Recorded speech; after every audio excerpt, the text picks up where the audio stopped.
Ladies and gentlemen, lend me your ears and your eyes. Diva Divine Light, live from Brooklyn, New York. With no delaying for what you saying, yo. Silly with my 9 milli with the dilly, yo. When I be on the mic, yes, I do my duty, yo. While I'm in the club, I be while in the studio. You don't wanna violate, nigga, really and truly, yo. My main thug, nigga named Julio, he moody, yo. Like a nigga that'll slap me with the tulio. Bitch, nigga scared to death, act fruity, yo. Fuck that, look at shorty, she a little cutie, yo. The way you shake it, make me wanna get all in the booty, yo. With no delaying for what you saying, yo. Diva Divine Light. Really my heart to me. Fuck me, see just what you got for me. Put more than hands with my eyes to see. Still $1 in a place to be. If you really my heart to me. Fuck me, see just what you got for me. Put more than hands with my eyes to see. Still $1 in a place to be. If you. You're watching Diva, the Divine Light. A fun-loving, caring, passionate person who talks about sex, celebrity, and real-life issues, and even abuse.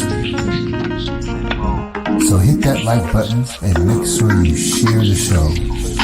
Really my heart to me. Fuck me, see just what you got for me. Put more than hands with my eyes to see. Still $1 in a place to be. If you really my heart to me. Fuck me, see just what you got for me. Put more than hands with my eyes to see. Still $1 in a place to be. If you really my heart to me. Fuck me, see just what you got for me. Put more than hands with my eyes to see. Still $1 in a place to be. If you really my heart to me. Fuck me, see just what you got for me. Put more than hands with my eyes to see. Still $1 in a place to be.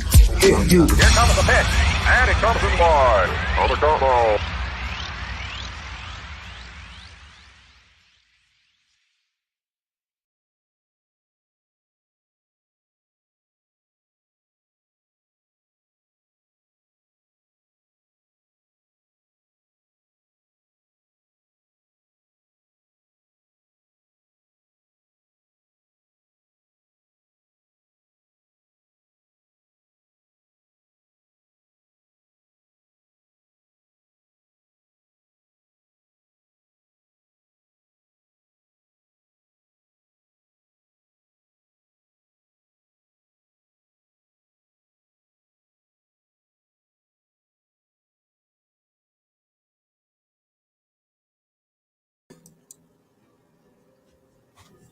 Yo, yo, yo, yo, yo. What's up? What's happening, everybody? Hi, guys. Hi, mama.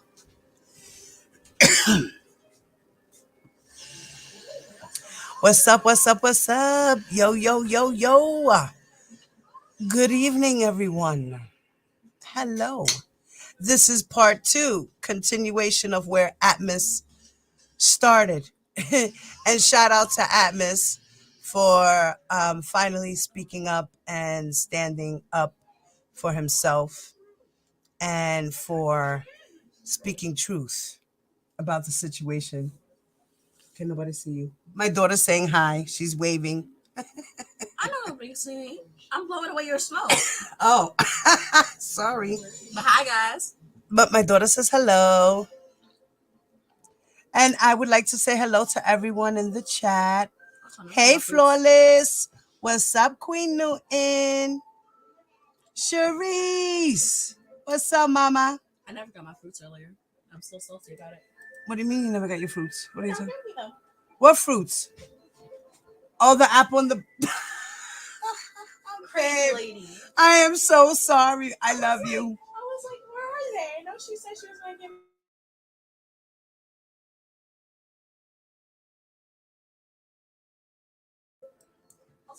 Sorry about that, guys. Okay, what's up? Cherise is in the building. Truth Strong Warrior. In the go. What's up, Mama?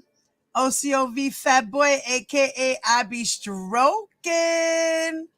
What you be stroking, fat boy? I cannot with your names. Boy. Ty. My baby. Ty.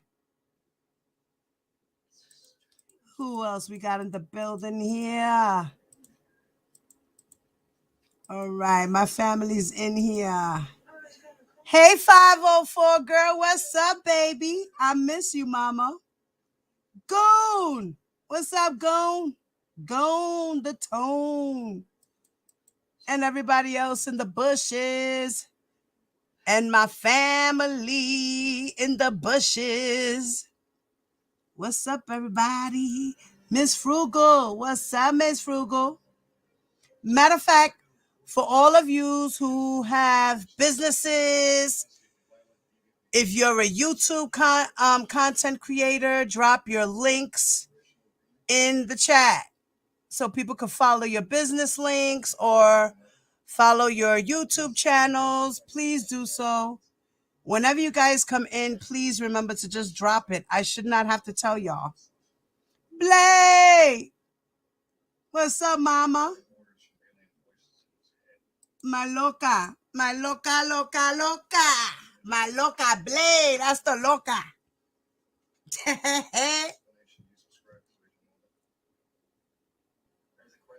All right, so everybody's saying hello to everybody. That's what's up. Let me spark up real quick. Hold up. People don't like when I smoke online. So just for you, I'm going to spark up. Just for you, I'm going to spark up, okay?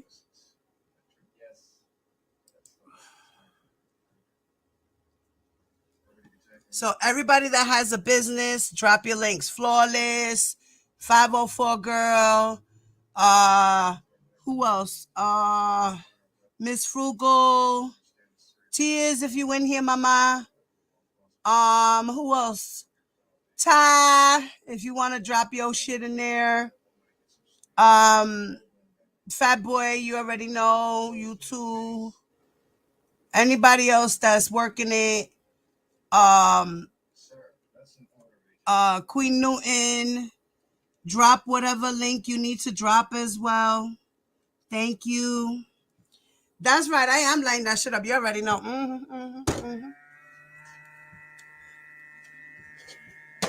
Oh, there goes my computer. Sounding like it's going to take off. I just hit it. So, we were talking about where were the parents. You know. You see how Mr. Clary was harassing Atmos while he was on his live. Just reading the commentary. Reading the paperwork. Like, that is crazy. How do you get mad off of people reading what's in black and white? Nobody's lying on you. And then you're saying here that people are lying on you. And so you're saying that your daughter went to the New York trial and perjured herself talking about you and your wife. Now I understand why Azriel said the things that she said in Presidents. She was mad at her mother because her mother left her in a situation that she didn't have to be in. And you, as the father, ain't help. Like she said, and I was waiting for you to come, and look at how long it took you to come. She was about to cry when she said that. She held back her tears. She choked up when she said that.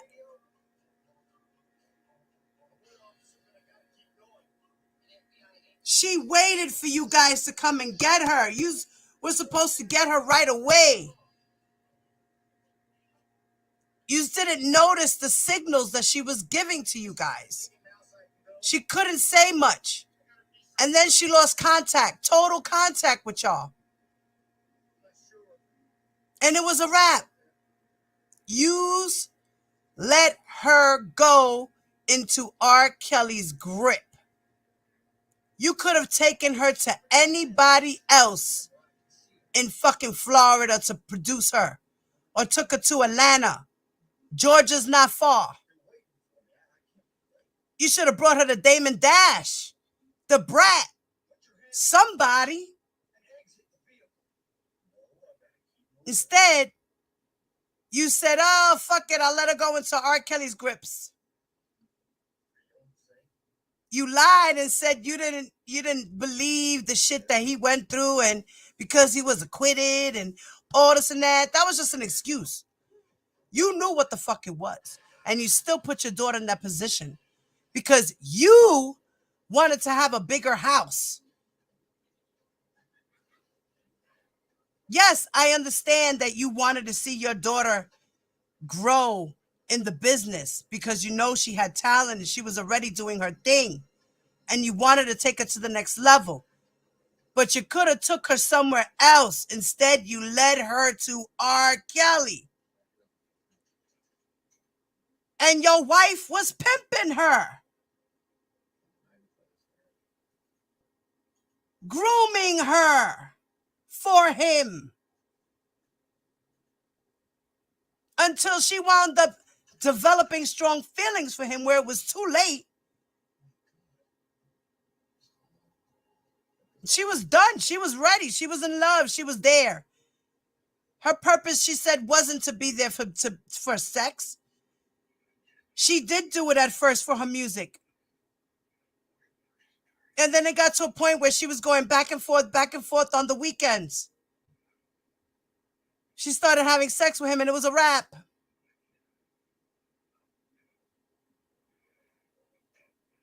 You led her there.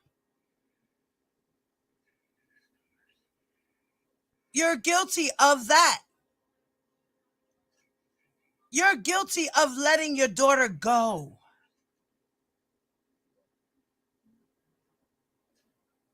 I understand that she was going through trauma at that time, and you felt like it was the right thing to do to just let her be because she was going to be 18 in 3 months. But she was already seeing R. Kelly. You didn't mention none of that. Yo, pass that shit.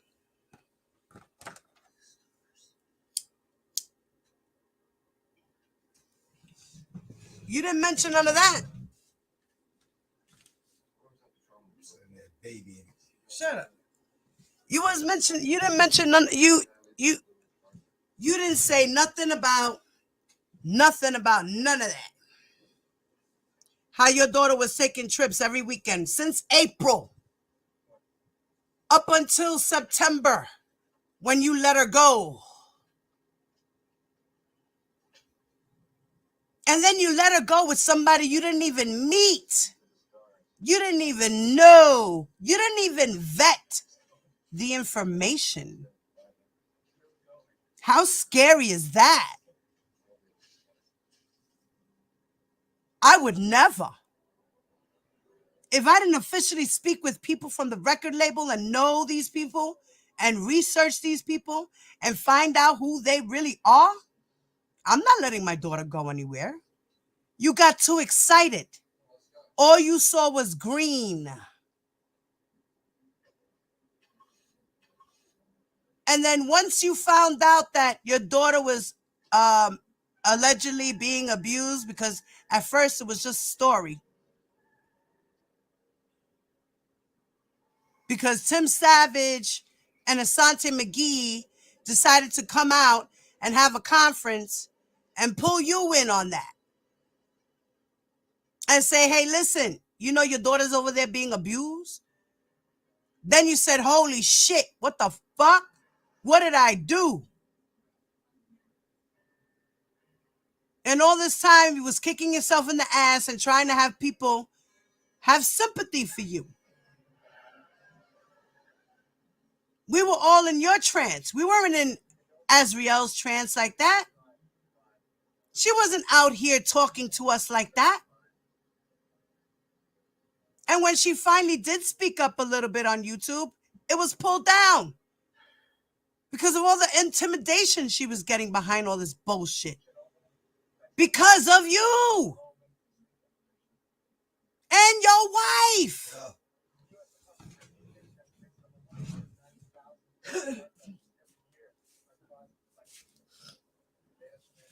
Because of you and your wife. The wife was excited to have R. Kelly as her son-in-law.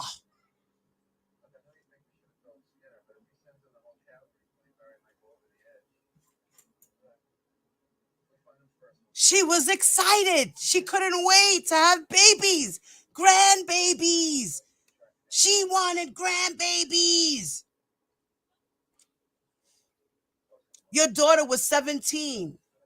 He was already in his 40s, almost 50.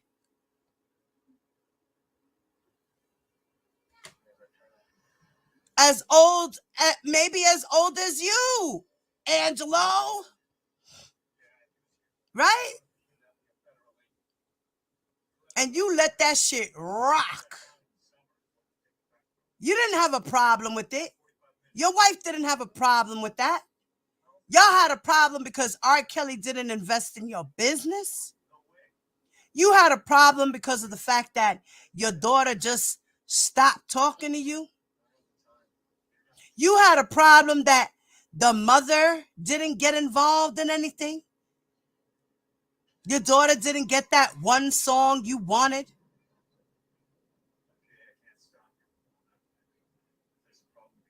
You caught the tantrum. Communications were cut off. And then you just forgot all about her and left her be. Every now and again, you would probably try to reach out, but it wasn't that serious. Who knows? I want to see all the text messages, if you saved them, of you reaching out to your daughter throughout the whole years that she was gone. I want to know if you reached out to her every day, every other day, once a week, once a month. I want to see that. You always have receipts of things. Did you screenshot those things and keep that?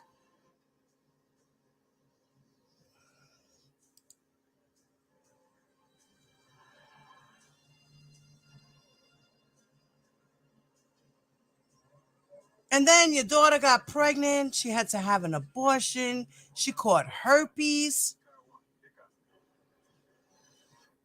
She's been fucked up from the floor up, mentally, emotionally, physically.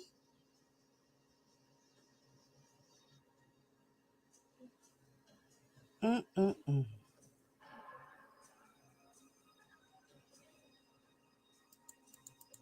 Mm-mm-mm. You know, so Atmos started something that I was going to do with you guys. He started to kind of go through a little bit of the transcript, and I had already went through the transcripts, and as we know in Ms. Bonjean's motion for the acquittal, she had mentioned about how the transportation, the coercion and enticement, that the coercion and enticement you can't accuse him of, because in the end, in one of the trips there, the mom was coercing and enticing the daughter to go and be with R. Kelly. It wasn't even about R. Kelly saying, come, I need you to come right now, da da da da da da da da. There was something where she did say that R. Kelly helped her pack her bags so she could go with him somewhere.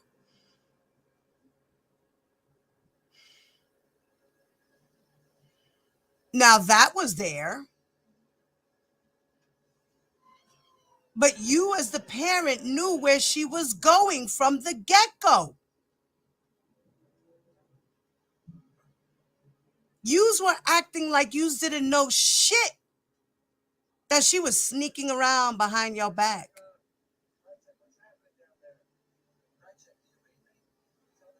When yous were going to that hotel room, she said, when Miss Geddes asked her, did you tell anybody where you were going that day? Or did anybody know where you were? Or who did you tell? Something like that. And she said, my family. She didn't skip school. She missed her after school program and went to the hotel to have the audition. And then you said that once you guys went to the hotel, y'all was banging down the doors. Hotel management started screaming at y'all. They finally went up. And then what happened? They brought her down and y'all went home. When in reality, none of that happened. She stayed and continued to let R. Kelly lick her butt.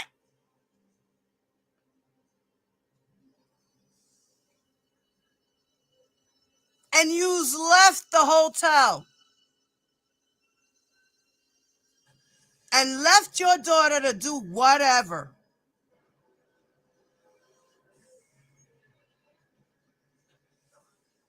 That's what's in black and white. That was your daughter's testimony, not mine. Don't get mad at me. I'm just the messenger.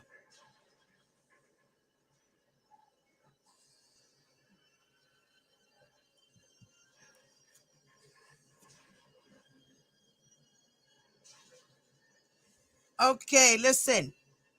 So, as I was saying, I wanted to go through the transcript. Let me see if I can zoom a little bit. I'm gonna do page view. I'm gonna do single page. Okay, let me see. Uh-oh. Did it change? Okay, no. Okay. Sorry, guys. Okay.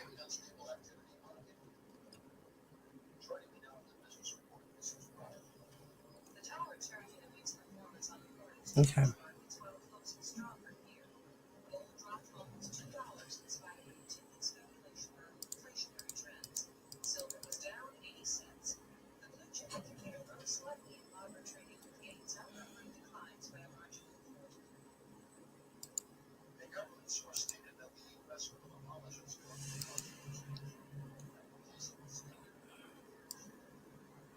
Okay. All right. Let me share my screen, guys.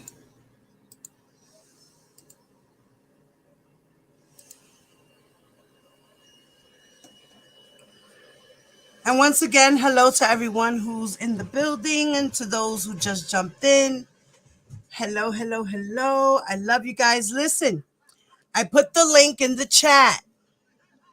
Okay? I pinned it.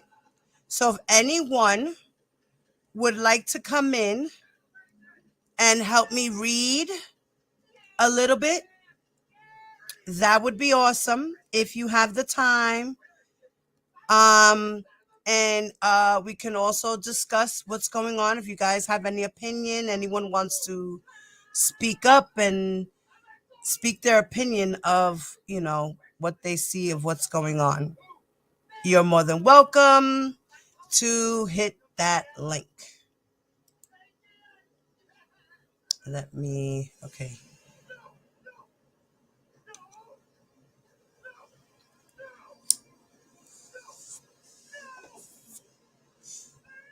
All right, let me see. Do we have any volunteers?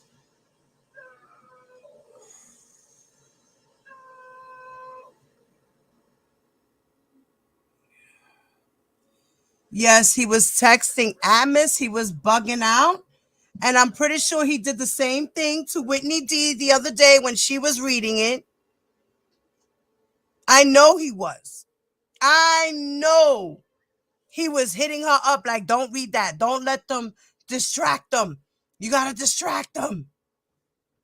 Don't read it. Tell them that that's not the truth. It's all a lie. Right? You want to come up, Miss April? Anybody want to come up and read with me a little bit? Because I'm not doing the whole transcript. I just highlighted certain parts. Hello, Miss April. Hey, everybody in the and I want to say again to you, Diva, it's very honorable and noble when you guys can see the facts, align them up, Yes, thank you. and Thank you. I mean, at the end of the day, Miss April, I understand that a lot of things and a lot of things have been done wrong to R. Kelly. And I know that R. Kelly has had a lot of snakes around him. But at the end of the day, whose fault is that? His. At the end of the day, all of this that's happening, whose fault is it? His. You know what I mean? So at the end of the day, who was the one who was sleeping with the kids? Him. but You clearly know? of their daughter, So to line up neither. Just a sad yeah, situation all the it way is for around everybody. for everybody involved. It's just Right. it's sad how the love of money breeds what people will do for the love of money and a come up. It is amazing. Yes, I This is agree. this whole entire case is sad. Miss April, you sound really low. Does she sound Hey, really wait a low, minute. guys? Or is it just me?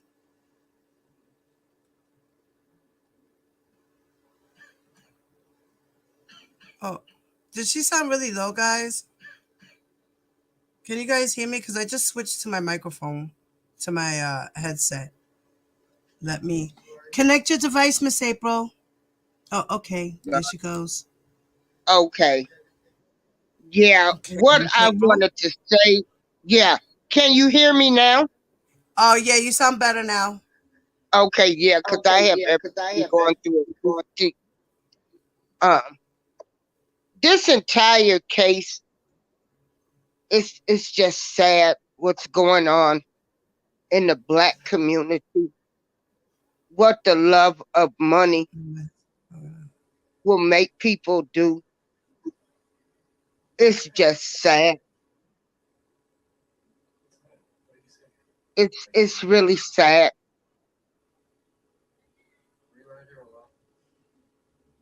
Really sad. It's hurtful all the way around for everybody involved in this.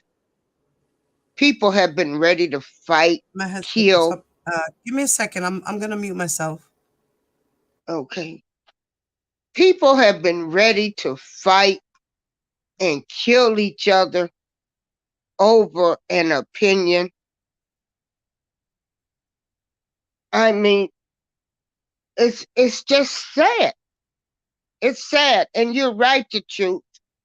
It makes you cry because it's sad to me. Uh, it's sad. It's just sad what the love of money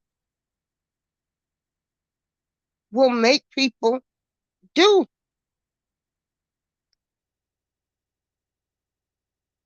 Hopefully, we can get it together in the black community, in all communities. I've had some hard pills to swallow with this case, and you guys have too. But yet, we've been able to have adult, civilized conversations. And I thank you guys for accepting me as I have respected your views and opinions, and you have respected mine. Thank you for allowing me to speak. But for my peace of mind, I'm just going to wait and see how all this plays out. I'm not trying to be arguing with people. I mean, this has been 3 years, 3 years only to find out people have been deceived by a documentary, made public opinion, and now this comes out. It's really sad. Everybody have a nice night. I'm not trying to argue with people anymore about this case. I never did, you know. I never did. Uh, and Sorry, one Miss April, thing for I sure. wasn't hearing you too much. My headset is bugging out, so I'm sorry, Okay, but go ahead. You got the floor. You got the floor, but honey. yeah, but the truth always comes out,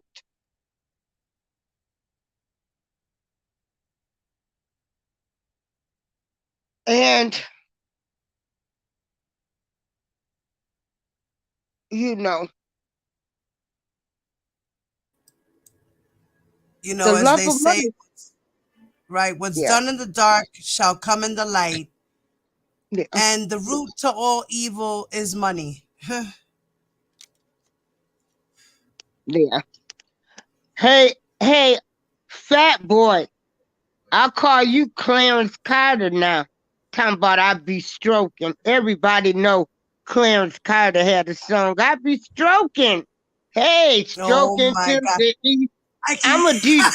Yeah, can't. I be stroking. He say, Clarence Carter, Clarence Carter. So that's why I call Fat Boy Clarence Carter.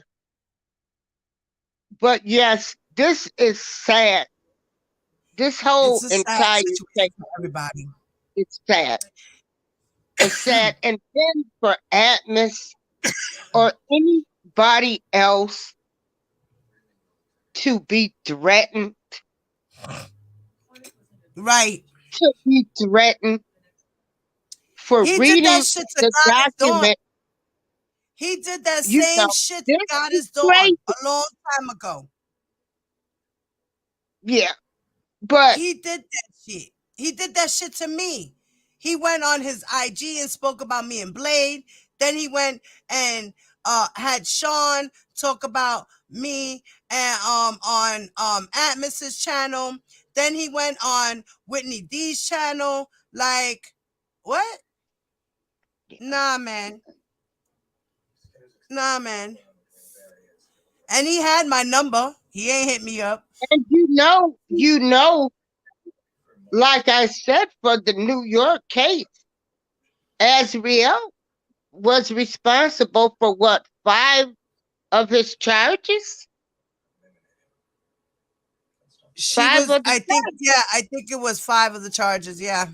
five Yeah, I of his believe so. charges, It which was her two, alone, one for the sexually transmitted disease, one across for state lines. And so here, yeah. right, for the transportation of a minor, So coercion. 5 of his charges came from Azriel Clary, who we see was told to lie about her age.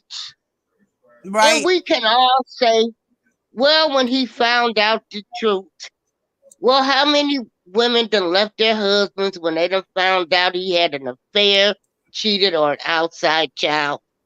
You know. Yeah, that's true. Once he found out, see, now there's where he went wrong. You But understand? That's where he but went you wrong. know, When she we left, can yeah. when she left, But she should have stayed left. She came back, he took her in instead of saying, "What? Go the fuck home. What are you Well, doing? you know, we can all say woulda, coulda, woulda, shoulda, but he Right? shouldn't He have should never have. been lied to. He shouldn't have never been lied to in the He beginning. should never have been And lied check to. this out. She should never Check have this been out. there. Check But this at out. the end of the I day, never he's the heard adult. anything. Yeah, I At never the end heard of the day, he's anything the adult. about. I never heard anything about her being suicidal when she Yes, she was. testified. No, she never spoke about that. Of course not. There's a lot of things that the government didn't want to bring up. They were just trying to basically get to the point of the traveling, the abuse, the control, because control is also part of coercion and enticement and persuading. That's all part of it. You understand? So, yeah, he did those things. That's what they were trying to prove. Bonjean is trying to look at it another way. You know what I mean? But she's just doing her job as a lawyer. Right, She's she's looking at doing her things. job as a Yes, lawyer because right. no matter how you enter a relationship, whether it's But they based weren't on a really in a job, relationship. See, this is the thing. This is the thing. He oh, they never got into he a persuades, relationship. wait, Miss April, he persuades the girls to think, he gaslights them and love bombs them to think that that is, you're my girlfriend. But in reality, those girls were just groupie fan hoes.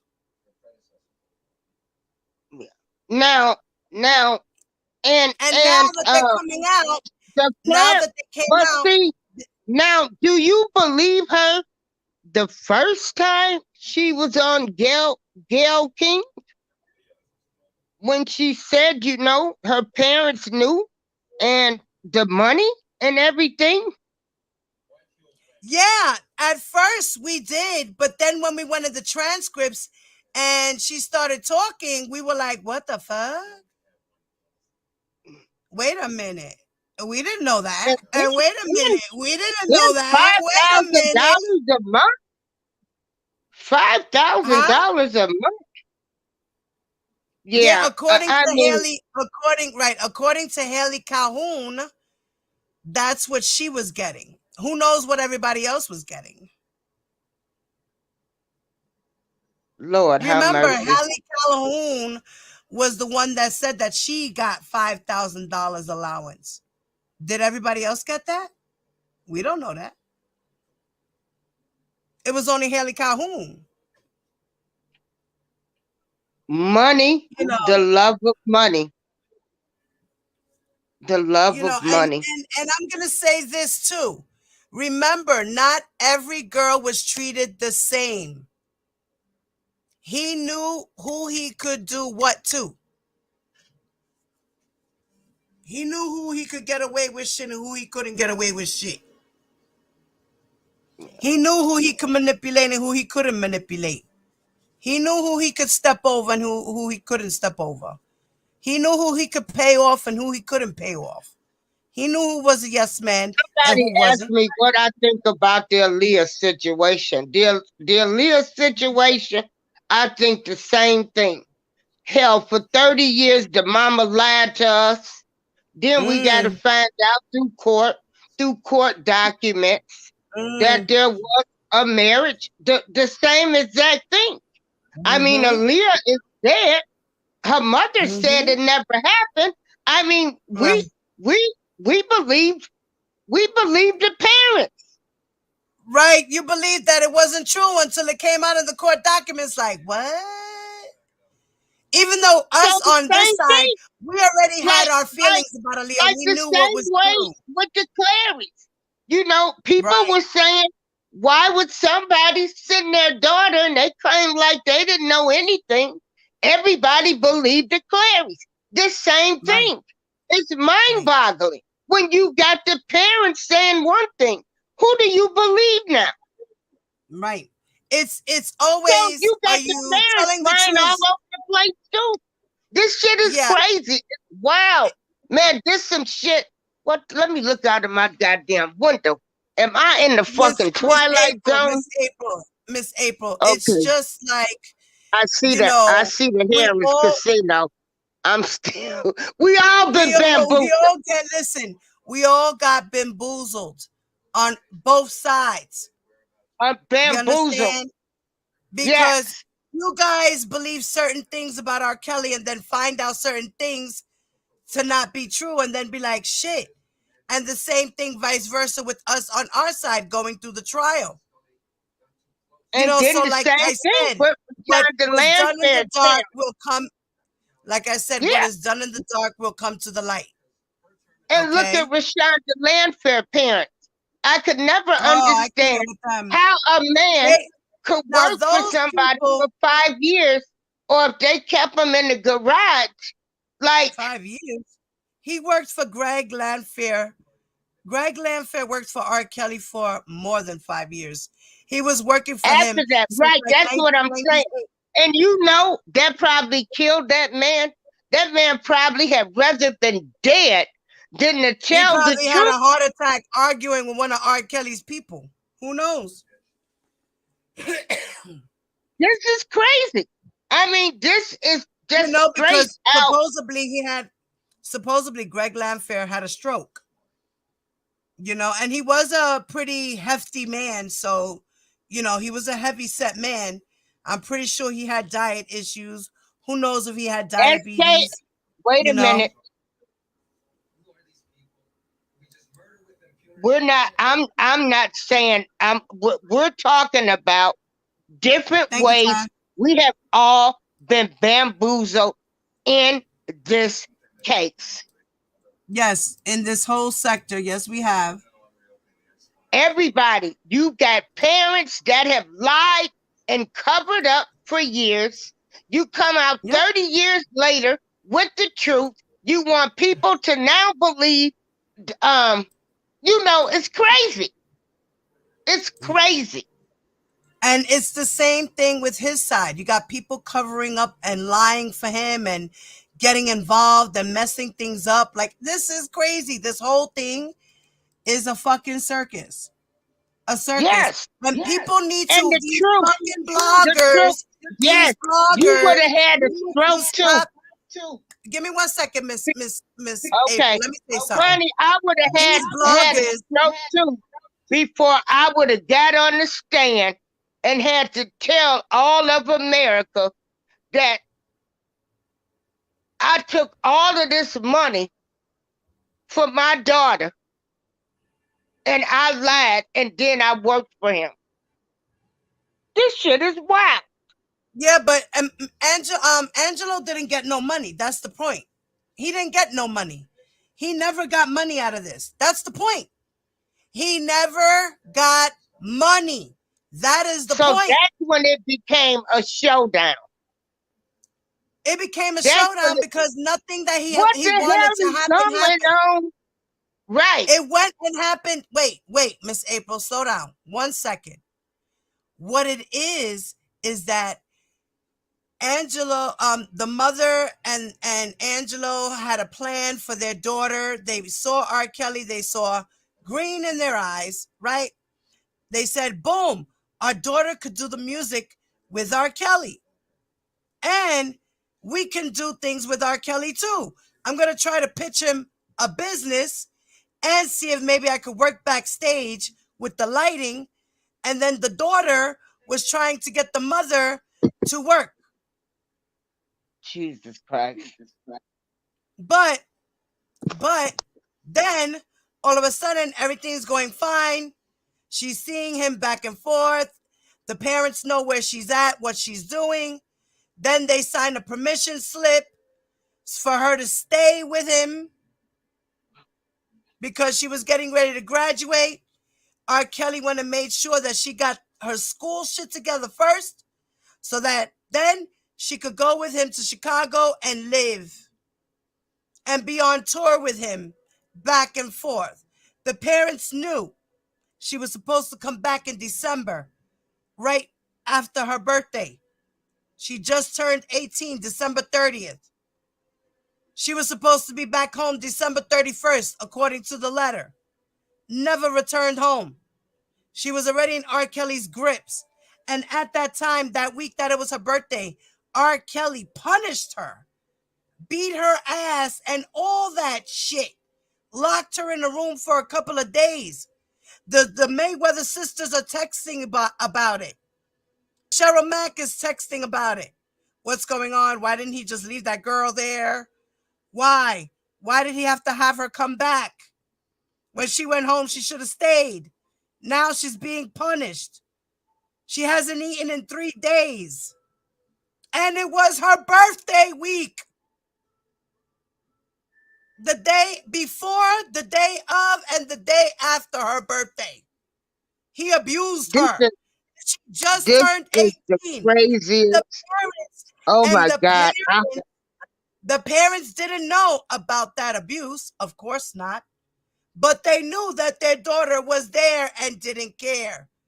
At that point, they didn't care. She was 18. They kept trying to get contact with their daughter. It slowly stopped, little by little after that.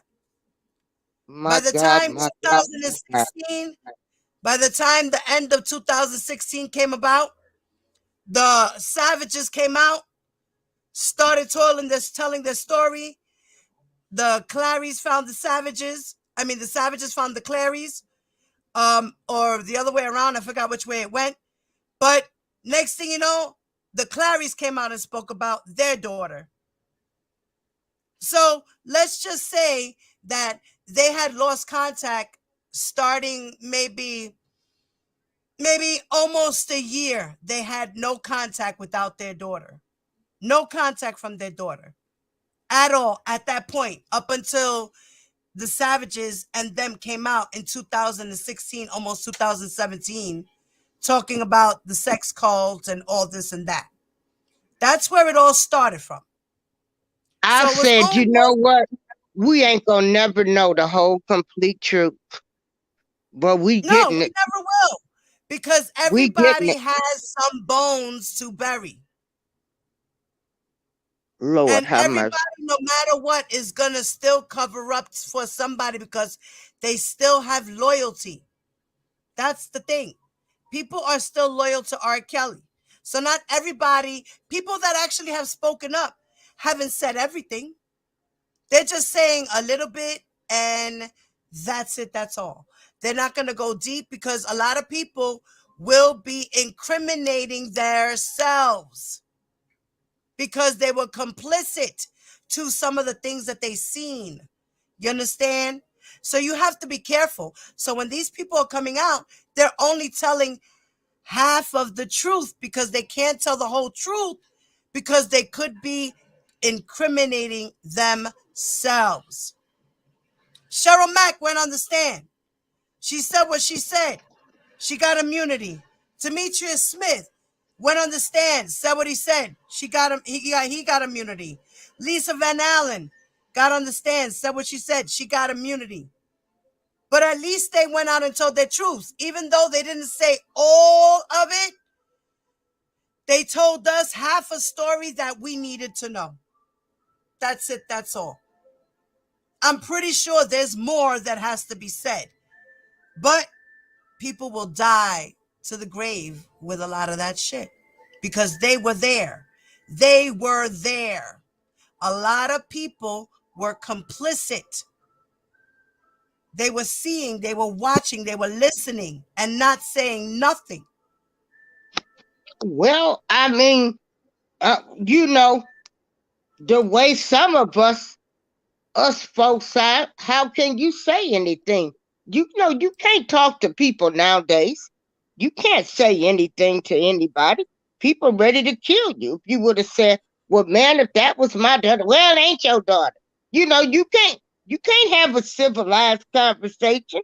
People tell Yeah, a you, lot of you people are crazy. the first thing they want to say is you a hater or you jealous and all of that shit. I cannot. Yeah. I mean, no, it's true. You know, Oh, you're right. You're right. you know how you gonna have a decent conversation with a human being that's only giving a fuck about money. Right, yeah. Yeah. They'll probably tell you to mind your own damn business. Shit, shoot A you. lot of people Hell, do that. Eso lo que, that's the problem. See, you're right, Miss April, because that's what people do. Okay, when R. Kelly, like say for instance, if people are trying to tell R. Kelly about himself, and they try to help him, that's exactly what he would say.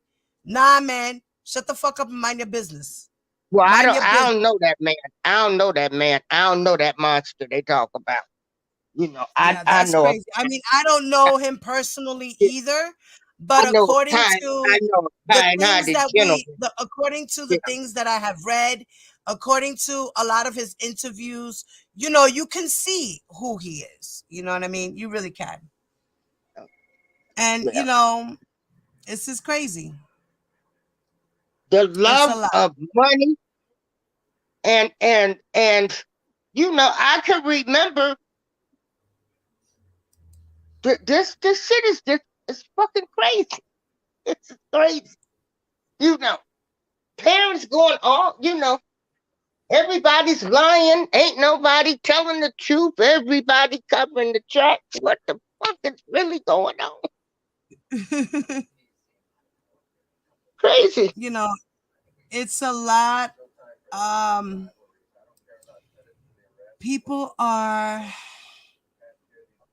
it's hard when people are putting all their So emotions, so how do you and people feel now when people say, well, the Clarys set him up? well, the Clarys, they Just for didn't this set case, him. not the Chicago case, just for this New York case. When Yeah, people that say, right. well, because Azriel was 5 of those charges. So when people say the Clarys didn't get what they wanted, so they set him up, what's y'all opinion on that? I mean, we're just No, having an see adult now, conversation. this is what I think. I think that they tried to get a deal, they try to do this, they try to do that, right? But in the process, they lost their daughter. You understand? They didn't get no money and they lost their daughter. So that's what they're upset about. They Right. I'm they not they talking about they're the kicking Chicago themselves. case.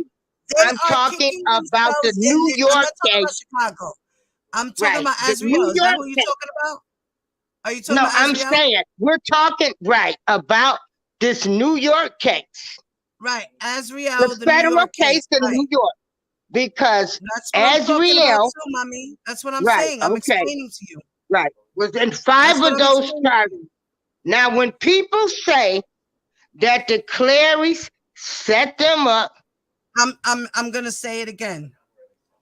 They set them up, but they didn't set them up because in reality they did not gain anything. They well, got yeah, they nothing. were mad. They didn't get anything. That's it. Right. So no, they didn't set him up. You understand what I'm saying? They didn't get nothing. They tried. You understand? It's a difference. They tried to set him up to get money from him. They didn't set him up to do all of that with the daughter, because if that was the case, as soon as they lost contact with their daughter in 2016, then they should have been reaching out to the cops by then. They didn't come out or come forward until But 2000 and the end of 2016, 17, when the Savages came out. You understand? yeah. But Other than that, they didn't we're come just out having a then. decent It took a adult while. conversation when you have people saying Hi, that Tears. the Clarys was mad because he didn't do deals with them and all kind of stuff like that. Yeah, this is some crazy stuff. and to read those text messages like Tears, I shit. can't She hear you, was a Mama. damn If you try to talk, uh, huh? A I madam. don't didn't say nothing. Oh, okay, baby. I'm sorry. Like she was a damn madam. Shit. Madam, put Yeah, your lipstick on and all this shit. Lord have mercy. This shit, man, this shit is wild. This is this is this is it's this, upsetting this and it's ridiculous It's, how it's, these it's parents very wanted. disgusting. Yeah, It's very exactly. disgusting. It is disgusting how desperate they was. And Aswell knew they was desperate. That's why she was trying to get her mom to drive for them. Mhm. They was desperate as fuck. I want to see those text messages about her trying to get her mom a job as a driver. Yeah. when Cause I told I'm people sure it's a that the whole lot person that more was that helping we me, don't see. so so now just think, see how imagine how mad he used to get when people would say, well, why did you even send your daughter? Remember, he would get so mad and Yes, angry because at he knew everybody. he was wrong. That's his He guilty knew he was conscience. wrong. He Right, would get so mad and angry with right, everybody. Like, but why? You the one did this. We didn't know, His and he conscience would get made his angry ass and up. mad at people.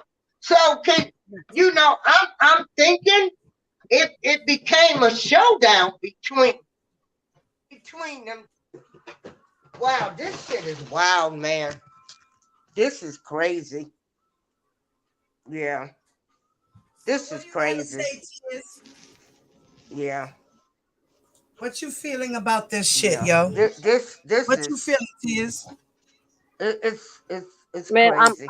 I'm feeling like I feel like I'm glad that it finally came out because we already knew any goddamn way. But Right. this is confirmation. But I really tried to give Miss Alice the benefit of the doubt. Like Right. that Right. shit is crazy. What you The was whole telling your time daughter it to was do. mom was grooming. The mom was grooming She him, said, grooming she said, her. oh my God. She said, my grandson, no, my son-in-law is going to be older than me. She said, Right. girl, y'all are going to get married and have kids. This is what you're telling What? your minor about Right. a grown ass man. What kind of, Even though she did tell her in the beginning not to have sex with him, she did it anyway. But I'm pretty sure the mother already knew in her heart that she did. yeah, because first of all, you telling your daughter that this man only wants sex. So why are you sending your What? child with them? Why This are Thank you you.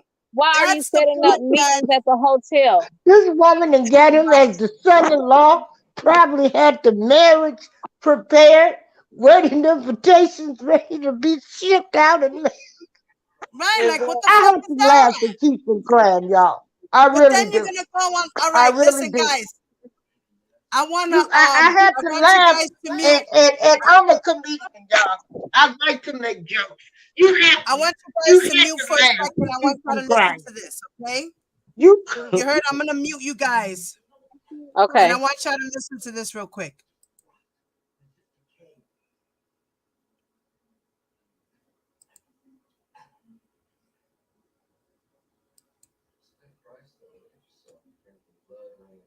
Oh, wait, what happened? Hold on. Lifetime six-part documentary series called Surviving R. Kelly. The series, which aired over 3 nights this past weekend, chronicles 2 decades of allegations of sexual assault and misconduct against the celebrated R&B singer-producer R. Kelly. This is a part of the trailer for the series.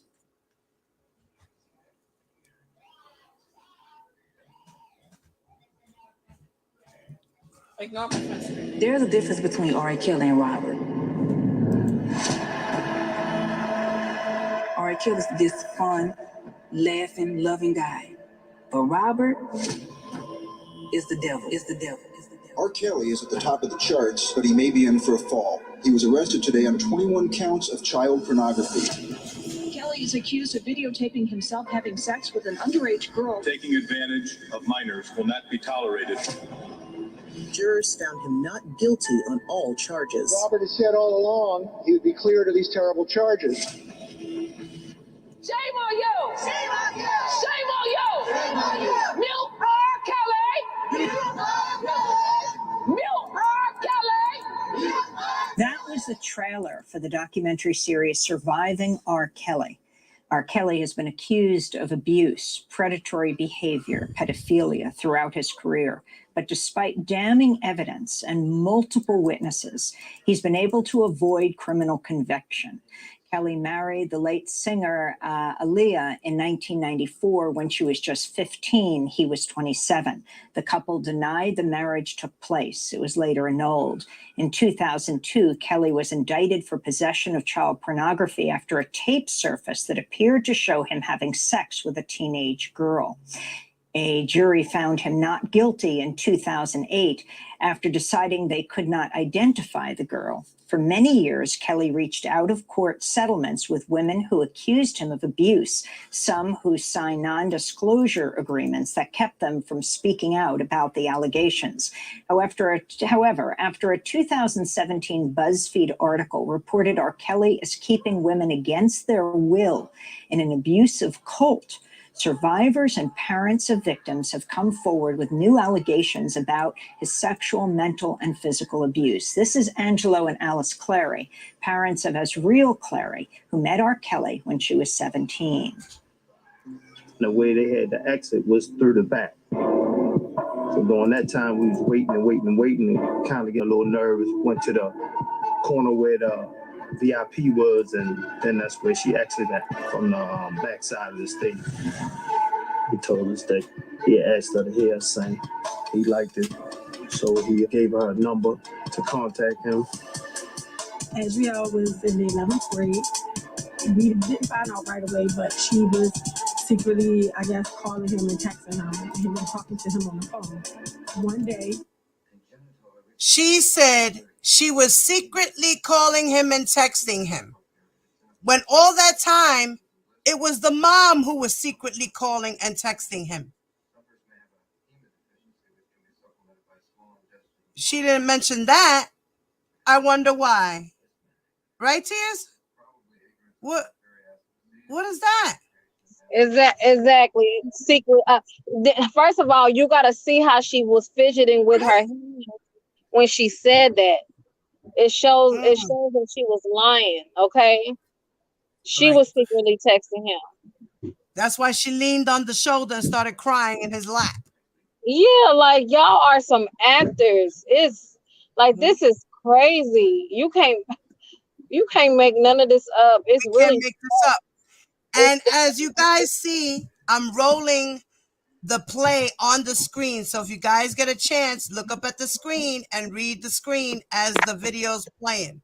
Okay? All right, I'm going to go back to playing it, Tears.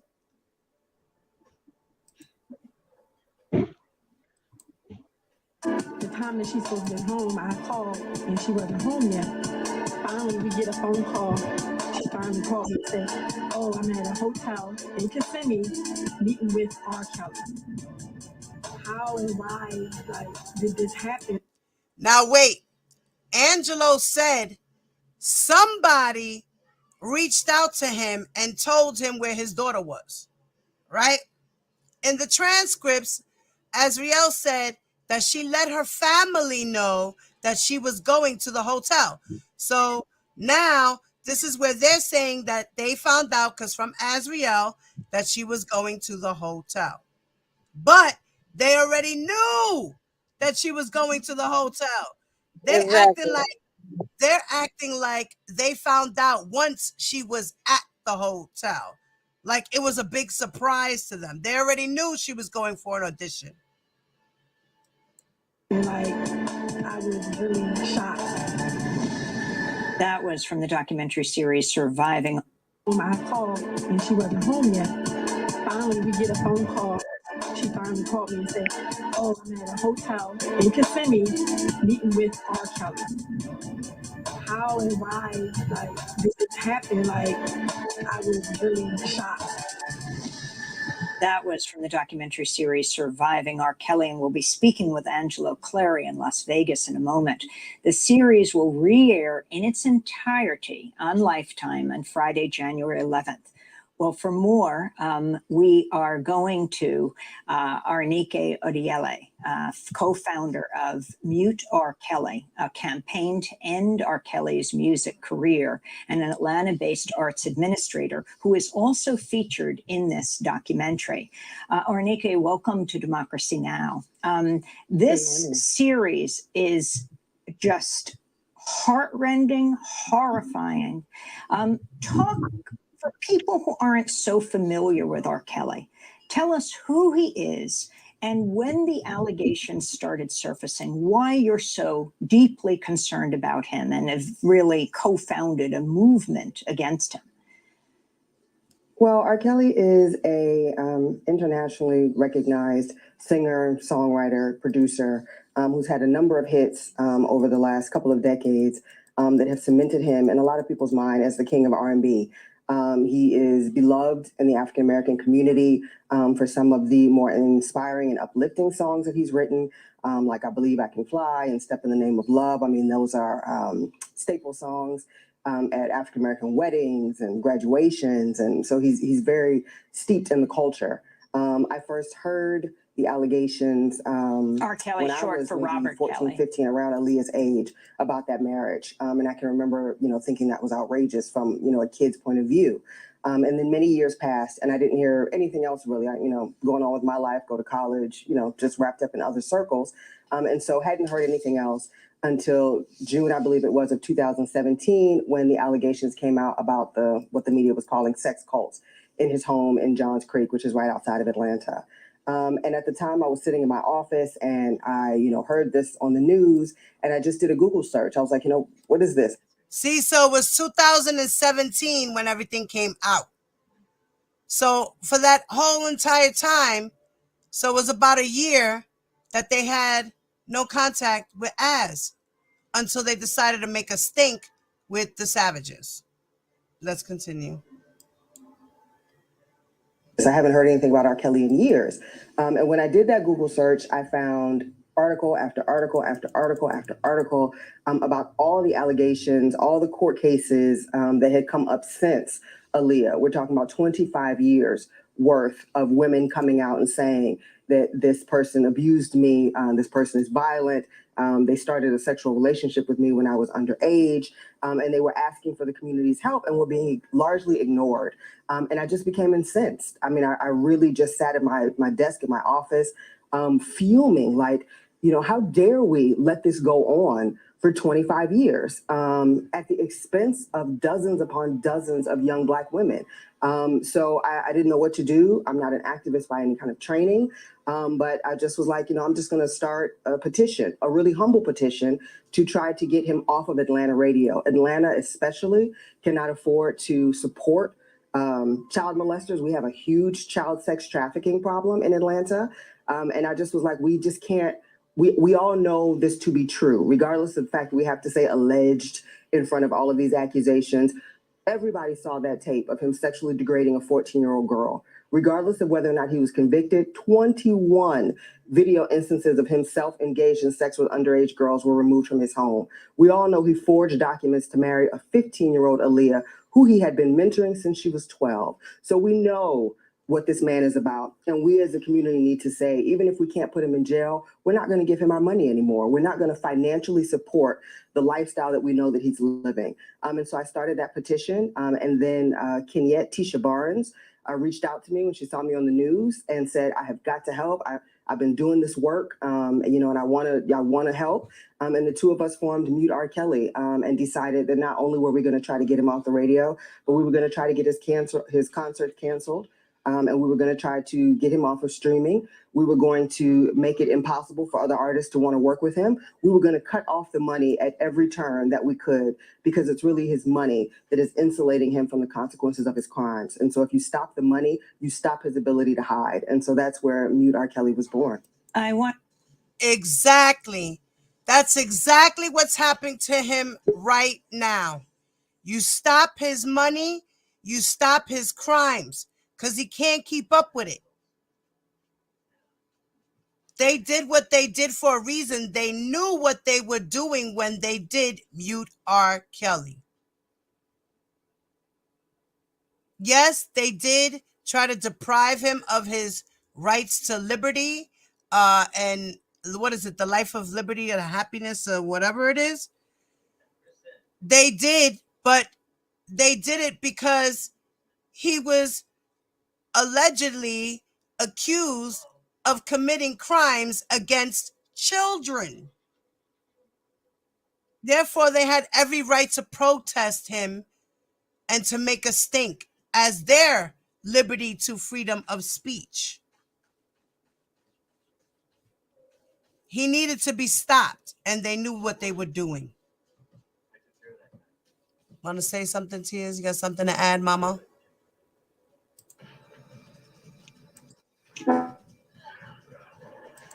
Oh, I'm sorry. I'm trying to unmute your mic. Unmute your mic. Oh, there you go. No, I'm sorry. I just walked into my mom's house. It's loud over here. Okay. If you want to go back on mute. Okay, she's going out. Okay, she's going out. All right. So now, guys, if you see the screen here, do you see what Ms. Geddes is saying? She's asking her, do you recognize government exhibit 233? 233 has to do with a lot of text messages. And throughout this trial and within the transcripts, it mentions 233 quite a few times. So I went through to go through exhibit 233, which we know is what Ms. Bonjean is referring to in her document for the motion for the acquittal to get rid of the charges for Azriel. Now, what my point was trying to say was that people were thinking that this wasn't real, that those text messages were fake and all these other things, right?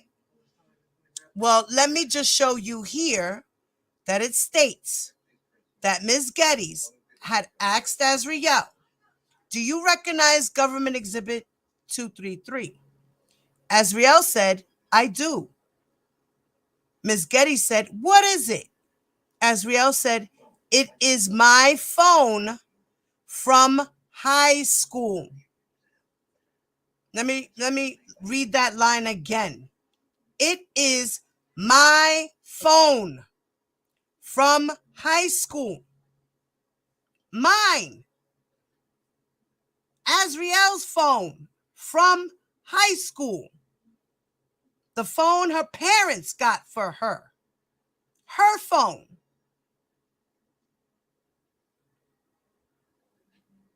Ms. Geddes then says, and is that the phone that you were using to communicate with the defendant, or one of the phones were you using?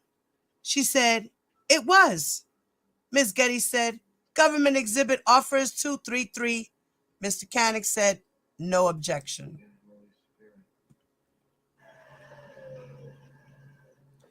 They said, the judge said, all right, that's in evidence.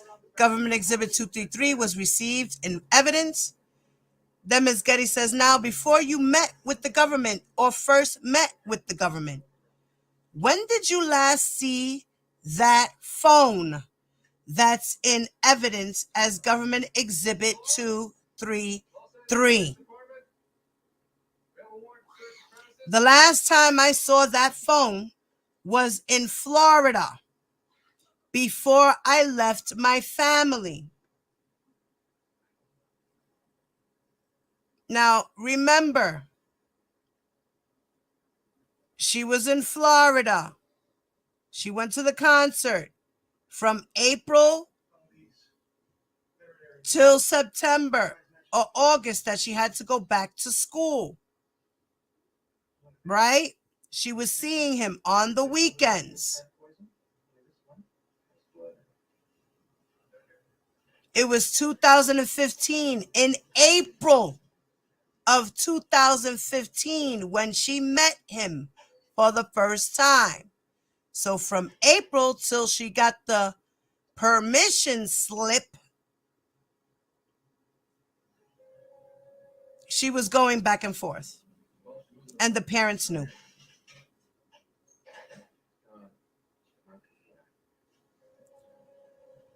Then Miss Getty says, okay, do you remember when that was?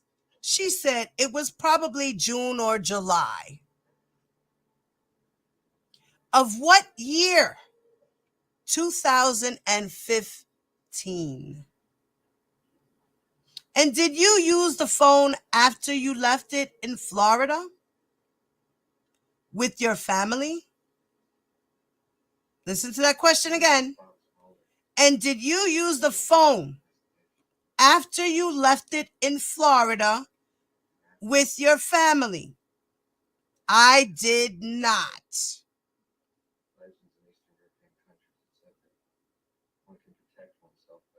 So all that time, like I said, those text messages, I don't know if you guys were paying attention to the screen while I was playing the video.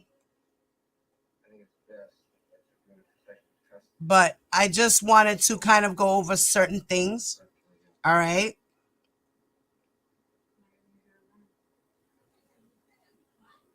Now I'm gonna skip the video a little bit with Miss Andale Okole. I always or Nike Ordele. I always mess up her name. All right, so let's see here. Okay. That's when I actually ended up meeting him because I just thought I'd be the last one. This is survivor Lisa Van Allen, followed by singer and former R. Kelly protege Sparkle. Sparkle's niece is allegedly the 14-year-old in the sex tape video for which R. Kelly faced, but was acquitted of child pornography charges. You know, I was kind of surprised when I actually ended up meeting him because I just thought I'd be the last one he would try to talk to because I was probably the youngest one there. Rob was sitting there at the pool and he was being really, really nice. And he asked me how old I was. And I told him I was 17. And he asked me, will your mother let you come to Chicago? I knew he was at least 31. So I thought when I said 17 that he'd be like, you know, like that was going to be the deal breaker. But it wasn't. Young girls are impressionable. Like, he's R. Kelly. Now, look who I got. Look who's showing me interest. He's charismatic, funny, and he's an all-around nice guy. But Robert is a master manipulator. Like, everybody knows it now. They didn't know it back then. I'd heard about Rob's reputation about him dating Aaliyah, but I didn't assume that he liked younger girls. I just thought, at that moment, I just thought he liked me. So that was Lisa Van Allen. And talk about the significance of this and Sparkle's niece, the person Sparkle, who was a singer with Robert Kelly, with R. Kelly, alleges is her niece. Yeah, I mean, it's such a hard documentary to watch, to see so many young women fall into this trap over and over again. But, you know, Sparkle is absolutely right. Young women are very impressionable.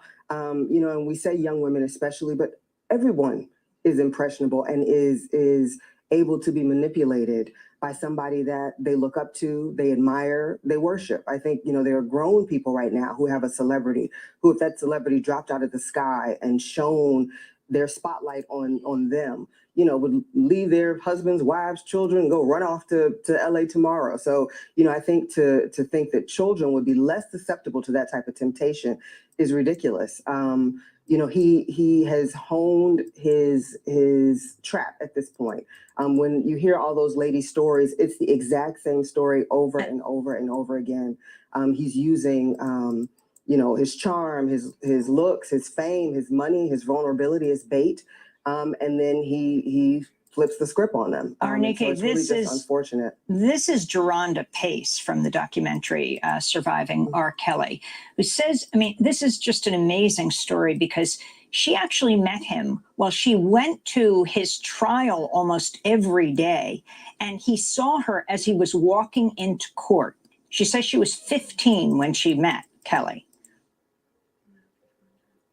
I went to his trial because I was a super fan at the time. I didn't believe he was guilty, and I didn't want to believe that he was guilty. I was a freshman in high school.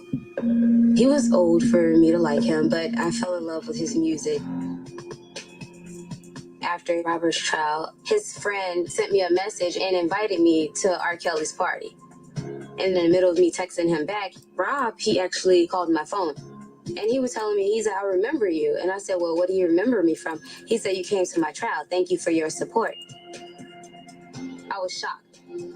I felt like I was on top of the world.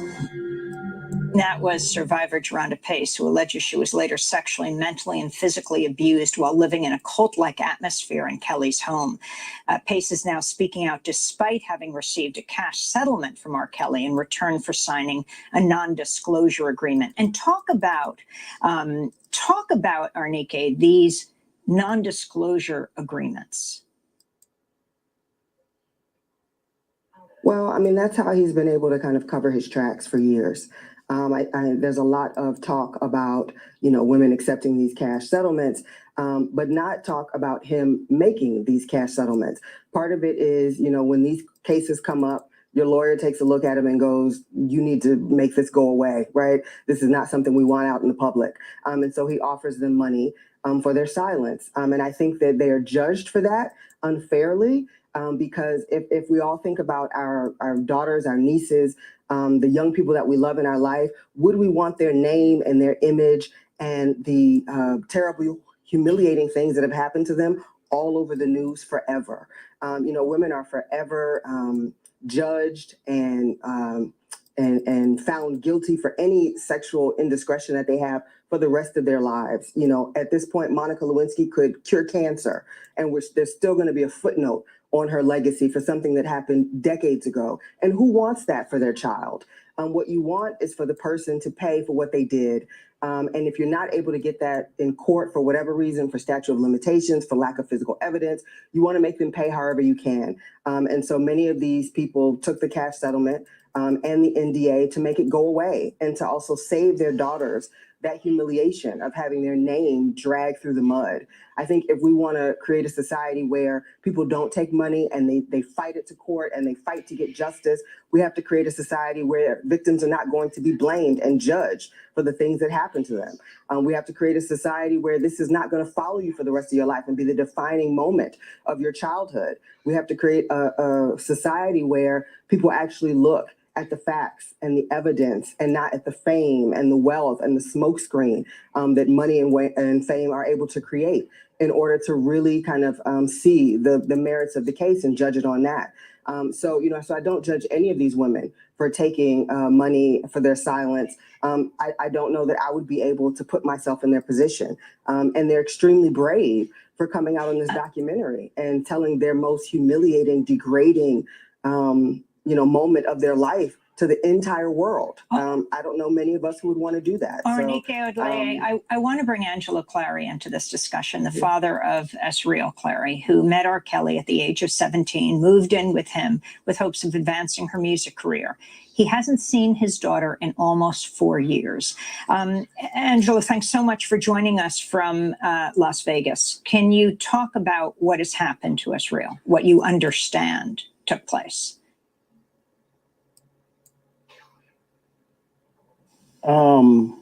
Yes, I can. I think the situation with Azriel was more of a personal situation that the world don't really know about. There was a lot going on with Azriel prior to meeting R. Kelly, and that's what led up to her being able to go to the show with us and had to be at the show with us for her to even attend the show. Moving right in, she never moved right in. We had a open conversation with R. Kelly after the event that took place, and he gave her his phone number, and they started talking, I think, on a Sunday to each other. And on that Sunday, we had no idea that they was texting and already starting a relationship. That Monday, she's supposed to have been in school, and then she wound up not being in school in class. So when we called, she drive to school. She always drove through high school, so she was didn't report home at the right time. So I think my wife called, and then she called me and told me that Az wasn't home. So I called my son, who also went to school, and that's how we figured out she wasn't at school. We found out she left school early, and then we blew up her phone. Just kept calling. No answer.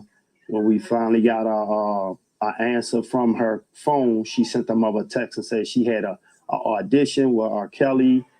She had to leave school. She had to go over there and meet with him. So we was like baffled. So she told my wife that. My wife called me, said, hey, she at the hotel with R. Kelly. We need to get there. I leave work. She leave work. We wound up meeting at the hotel in Kissimmee, Florida, where we see his tour bus, my daughter's car. We go in there, went to the registration, asked them for R. Kelly. Nobody knew that where he was, or he was under that name, and they don't have a celebrity here. You know, they have to protect the celebrity. So we understood that. So we went in, started going door to door. Security was called, police was called for us disturbing the hotel. The security finally went up and found our daughter, went door to door, pulled the rooms. He had like a top floor with about 7, 8 rooms, and they found him and my daughter in the room together. We came down, they brought her down. Some kind of way they didn't bring him down. And the next thing we asked the officer there, where was R. Kelly? He was like, he's supposed to be on his way down, but he never came down. So we heard that he left. He went out the back door, whatever, he was gone. We was more concerned about our daughter at that time. We talked to her, asked her, you know, she put on this show for us, you know, hey, this is my career. He called me, you know, this is what it was. He asked me for an audition. I was like, yeah, but you know, you only supposed to went without telling one of us, period. I mean, we already talked about who he was, his background on the way home. When she told us that he gave his number after the show, when she went on stage and sung for him. So, you know, after that, we talked to her, went home. And then, which we didn't know, that they had already had a sexual intercourse that day. We found out a year later. Your daughter was 17 years old? 18. She was 17 in Kissimmee. We have to wrap up this. So they're saying that they didn't know that she had sex with R. Kelly when she was in Florida. They found out a year later that she did when she was 18. Really? This segment of our interview, Angelo, but we're going to do part 2 and put it online at democracynow.org. But you have said that you don't think this could continue if these children weren't Black girls and young women. Can you explain as we end with this comment? I think the comment was this straight blunt, that if the females was Caucasian, this would have been, it wouldn't have been to this amount of women or young girls, kids, or anything. It stopped at 1, maybe 2 tops. I think in the Black community that we want heroes, and we so scared to demolish somebody because of the good they make us feel with whatever talent they have, that we don't want to be the one to say, hey, we got to destroy him. And I think this is why it really drug on as long as it did, and he was so successful at getting away with it. But I really believe that, like now, with more people understanding that, I don't think Angela it's Clara, we have to leave white. it there, but we're going to continue the discussion in part 2. People can go online at democracynow.org. I'm Amy Goodman. Thanks for joining us. What's up, brother Atmos? What's up, Diva? What's up, baby? Oh, Lord. So, did you hear that? I'm confused. Yeah. Because I thought that her first, from what I just heard, he said that she auditioned for him on stage. But I thought her first audition wasn't to the hotel. Right. He said that he auditioned for her backstage. So why the hell do you need to the do concert? That's how he liked her music, and that he gave her the number. That is totally crazy. There's a million stories out there. I see. Right. So how are we supposed, like, we never really sat there, and I guess like we were so blind, like the way the supporters are, you know, we were so blind to believing his pain and having empathy and sympathy for him and his family. And he was happy that we were blind and we didn't see the in between the lines. Right. We were blinded. We were blinded. We were all bamboozled. We were blinded by the fact that but like I said, I feel like they played off of our emotional heartstrings for our concern for their daughter.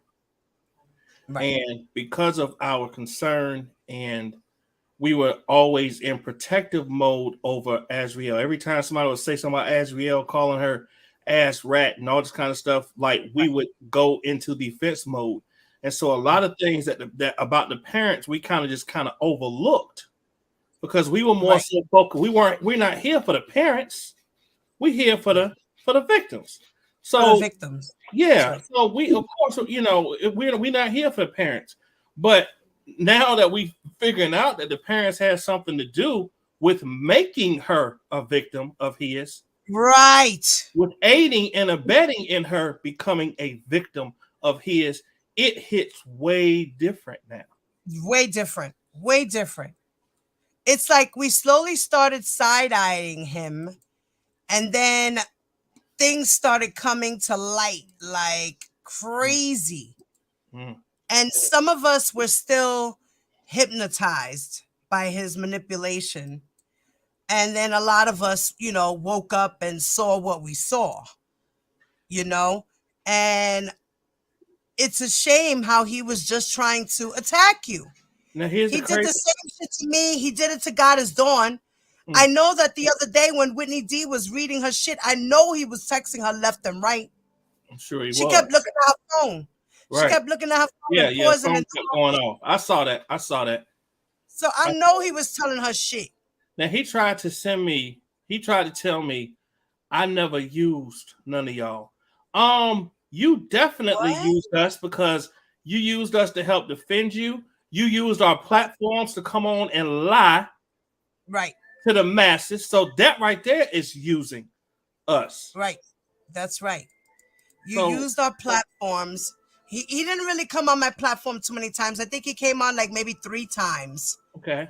You know, and still he came on my platform because of course he was family and we were with him. We stuck by his side until that one live for Halloween, New Year's, he went crazy over. Now all of a sudden he's mad at me.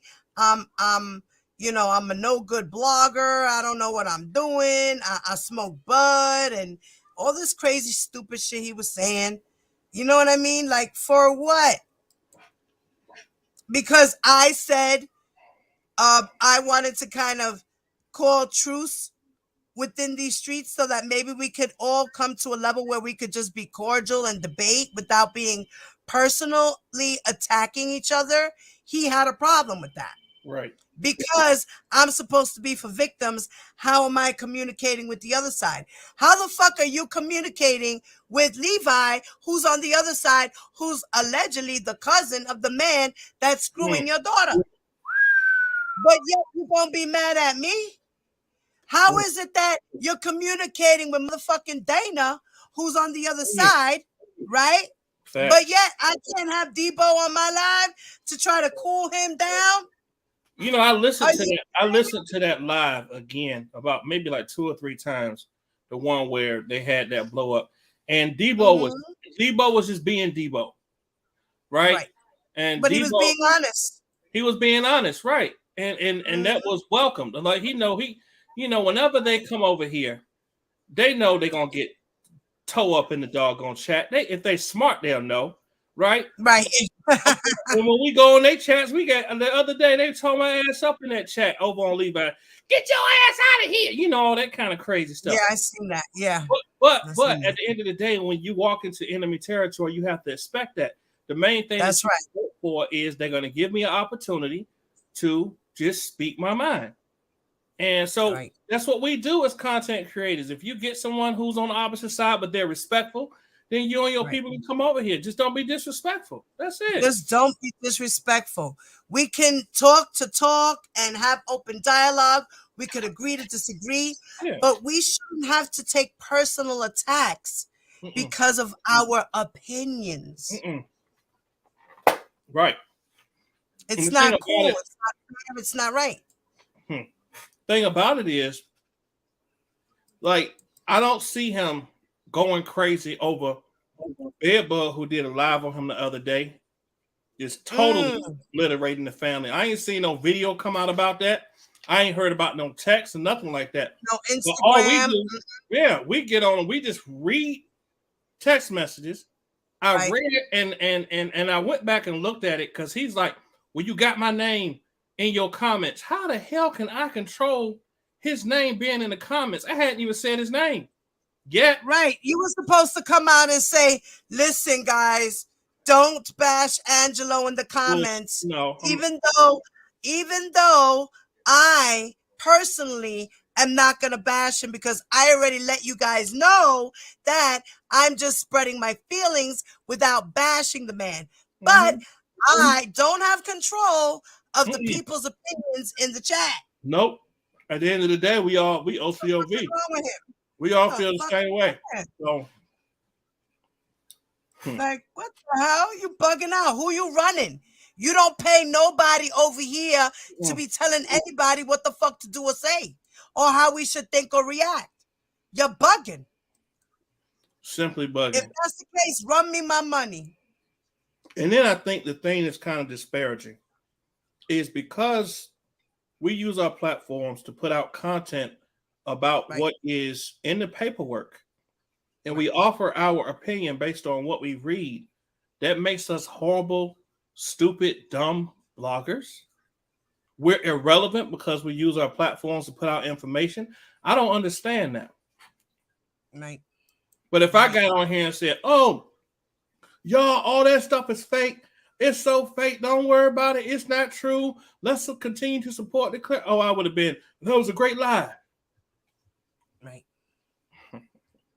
That, you know, right away, you're right. Right away is a great lie. You're right. That was a great lie. Right. You know, it's hard being a blogger in this sector and trying to keep a balance. Well, it's impossible. You know what? It's funny you said that. Because when I first started, you're right. When I first started covering this R. Kelly stuff, you know, I tried my best to be neutral. You know, I said, me too. I did too. Yeah, I tried. But when you read it and you understand it and you comprehend, your feelings are either gonna go towards, if you're truly being neutral, your feelings is going to go either towards the victim side or towards R. Kelly's side. And as you read, and we read these transcripts, and you look at the discovery, you instantly are like, what the hell is, there's no way I can condone what this man is alleged to have done. And until it's proven that he didn't, I'm going to lean on the side of caution to protect these victims. Right. Right. Because at the end of the day, you want to be on the right side, not the wrong side. Exactly. And even though, you know, they claim R. Kelly being innocent, you know, which is their right, which is they can do that. You know, we all have freedom of speech. We all can do that. But you got to think and look at it. I mean, I don't care if you guys say, oh, but they threw themselves at him and this, that, and the third. Okay, fine. Let's just say that's what it was, right? At the end of the day, he is the man, the adult who is above the age of 21, who has the decision making, the right decision making to do. He didn't make the correct decisions. He chose to be himself and selfish and think about his own gratification. He didn't worry about the consequences. He knew he had the money and the resources to pay off people to deal with his consequences.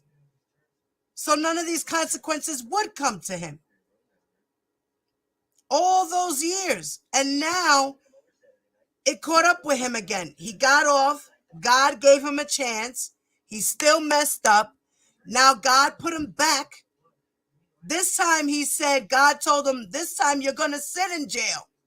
The first time, God gave him the opportunity. Put his ass in jail for the one day. He put him in jail for the one day, gave him a bond. He got out, went through trial, got acquitted, and still was doing wrong. I'm eating watermelon. Oh, I'm jealous. And then what happens? 2019 comes, he's locked up again for the old shit because God said, you know what? You didn't learn your lesson from then. So now we're going to bring all this to the table because what's done in the dark will come to the light. This is God doing everything. It's a spiritual warfare, right? That's what they say. Well, you know what it is. And God is punishing him. God is giving him karma because he did wrong. He gave him an opportunity to right his wrongs, to fix his situation, to help himself to get better. He didn't. He continued with his sickness because he can't help himself. It's definitely it's at the end of the day, it's heartbreaking because, you know, I think there's a part in each one of us who was just hoping that there was absolutely 0% corruption or a 0% chance that any of the parents had anything to do that was negligent or that took down or diminished the purity of how their daughter's case was looking. And when you see it, you hear the allegations and you hear the other side talking, and then it finally just smacks you right in your face. You like, damn, bro, I ain't getting no warning. You ain't say, hey, y'all, you know, try to back off of defending us so hard because there might be some shady stuff that's gonna come. You don't give us nothing. We just out here. Y'all know what y'all talking about. You know what I mean? But this is this. I ain't trying to take up too much of your time. I just want to jump on. No, that's fine, honey. Thank you. Of course. You know you're always welcome over here, bro. You already know. I dropped the link for anybody to come up and say their opinion. Okay. I'm about to drop my phone number and see if anybody wants to call in if they don't want to come up. Cool. You know, and Yeah, if anybody else has something they want to say. All right, love you, sis. All right, love you too, boo boo. Thank you. Okay. All right, bye. So,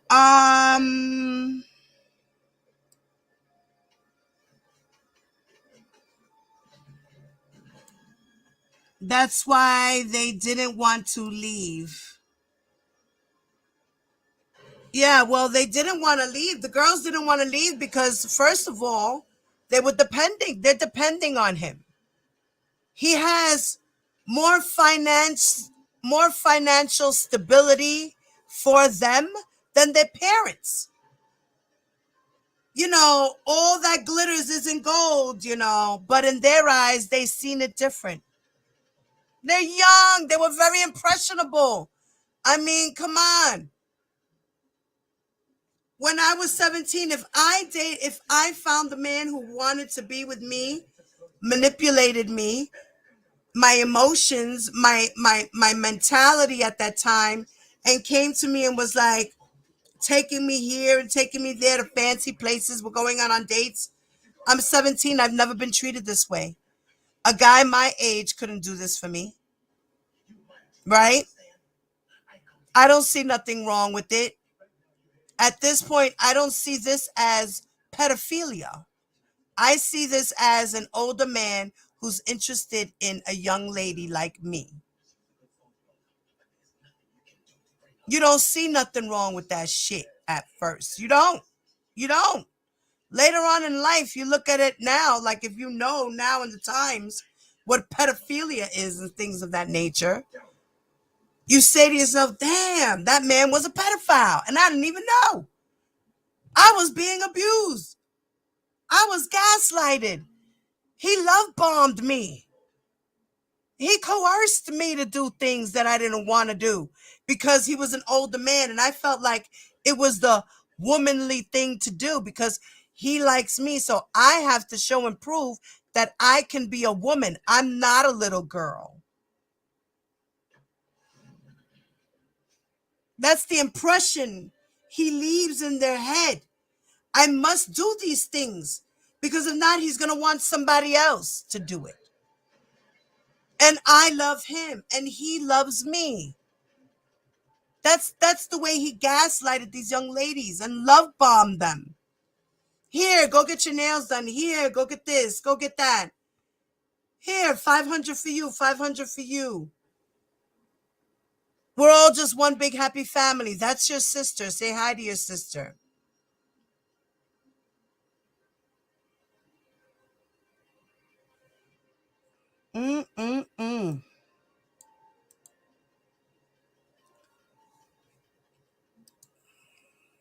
So then the judge comes out and says, just wait until the lawyer finishes asking the question before you answer. That way it's easier for the court reporter, okay? That's all right. Go ahead. And then Ms. Geddes asks her, you said that you saw some of the messages that your mom had been exchanging with the defendant.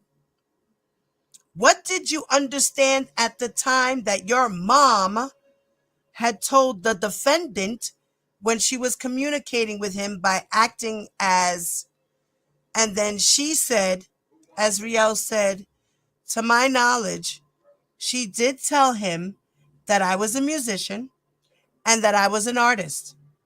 And she did send him videos of me on YouTube of me performing lives. But Alice Clary said that the daughter was sneaking text messages when it was the mother. It wasn't the daughter, it was the mother. It's right here. Right here. Right here. That's why that day when I was reading this shit, I fucking bugged out and I flipped. That's when I was like, what the fuck? What do you mean? How is this even possible?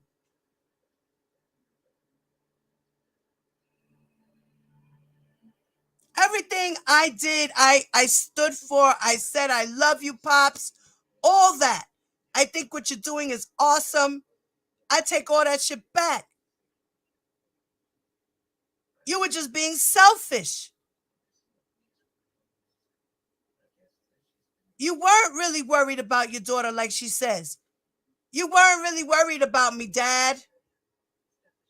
That wasn't her word verbatim, but more or less in that president documentary. She said, you left me there because of you and your wife. Your wife. And it took how long for you to come back and get me? And you expected me as a grown woman to now start obeying you after you just abandoned me? Because that's what she was saying without saying it. And he was like, but don't try to act like we didn't and you didn't. And what? That's why he was on the defense and sat there and said what he said and kept his mouth shut. Because he had bones in the closet. And Azriel was pulling them out without really pulling them out. We didn't read in between the lines.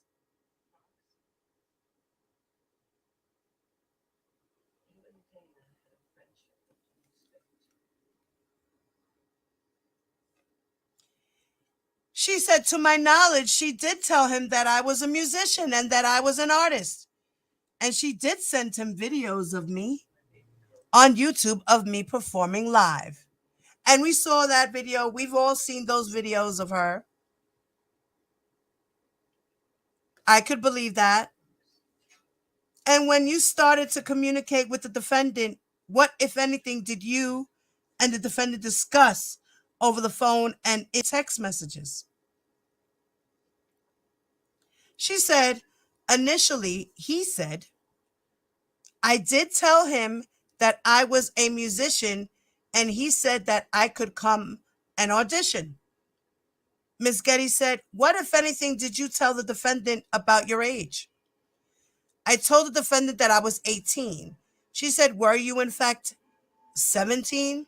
She said, I was. Ms. Getty said, you mentioned that the defendant told you that you could audition. Is that correct? And then Atmos got into this with you guys with the hotel and all of that. I'm not going to read all of that. I'm going to go to the next portion.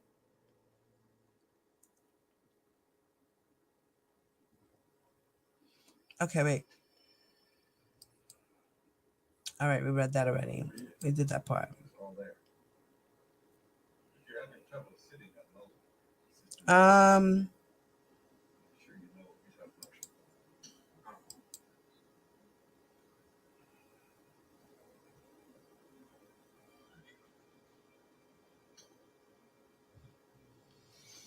Okay, then here, Miss Geddes. Now remember, in this portion, Miss Geddes is in direct examination. So this is the first portion of the examination of Azriel being on the stand. Ms. Geddes was the first one the prosecutor started out with the questioning first. We didn't get to cross-examination. So I'm only going by here what was mentioned with Exhibit 233. Remember, 233 has to do with Azriel's phone from high school. Her original phone before she got a new phone that R. Kelly gave to her. That's when she lost contact with her parents.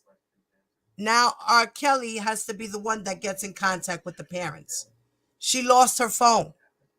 He gave her a new one. But in the meantime, remember, Azriel said she left her phone in Florida. Right?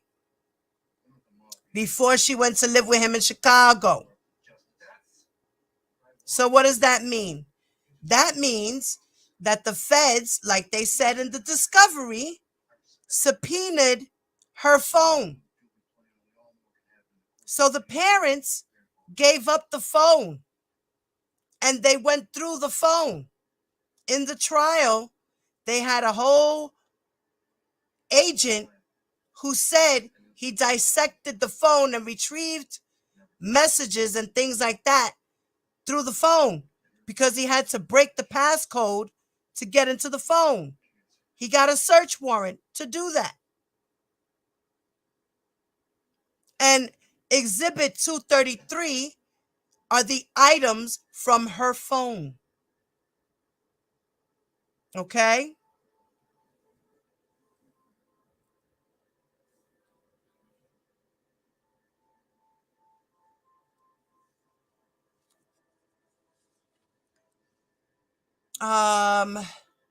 Okay. Give me 1 second, guys. Give me 1 second.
Okay, I'm back, you guys. Sorry, I had to take a bathroom break. All right.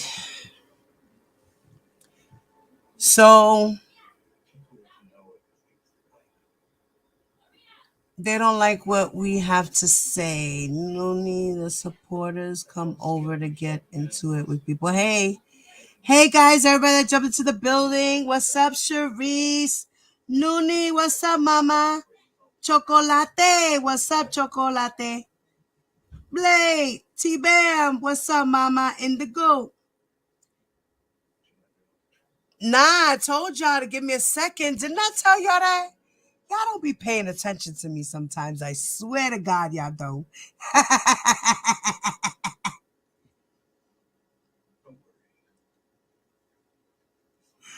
Right. Right. Me too. I feel the same way, the truth. I feel the same exact way. Matter of fact, guys, while you're here, again, I'm going to remind you guys again. Please do me the favor. Drop your YouTube channels or your businesses you want to promote in the chat. If you can post it, please feel free to do so. Okay? I want everybody to follow everybody, and I want everybody to support everybody. All right?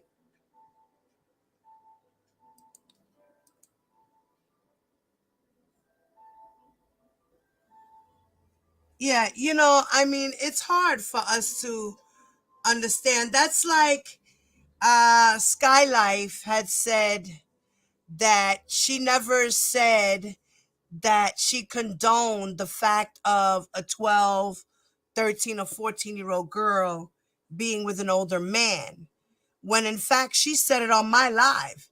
Me and her got into a whole big argument on my live because of that. I got so triggered by that. So how could she say that she never said that? That was crazy to me. Yes, please do me a favor, hit that like button. And if any of you guys are in here and I see you guys were fighting a little bit. I guess the trolls were in here. The trolls were in here. Lord have mercy. Well, hi trolls. I'm glad you're watching. I hope you're paying attention. I hope you're learning and listening and paying attention. We do that over here. We try to break things down on a GED level, and try to get a better understanding of the case. And over here, we are honest. I give my honest opinions. I read the paperwork. I try my best to understand and break it down so you guys can all understand as well. I know that there's a lot of people who don't have the mental capacity to absorb a lot of this and understand and grasp what is really going on. I get it. It's okay. It's okay. So Cal, no trolls, just opposite opinions and you get blocked. Yeah, I mean, if you are gonna come in and you're gonna have your opinion, I'm fine with that. You can say what you want to say. Oh, listen, I think that that's a lie because this, that, and the third. Or no, I don't find that to be true. I don't agree. Why do you feel like that? Things like that, that's cool. But when you come in and you start talking about, oh, but this hoe and that bitch and this blah and blah, blah, and you're all over the place and being real reckless with your mouth, then my girls are going to have a problem and they're going to snipe you. That's just what it is. They're protecting my chat. They're doing their job. I don't mind having open dialogue over here. I don't mind that shit. I don't. I really don't. I'm trying to have an understanding the same way yous are trying to have an understanding.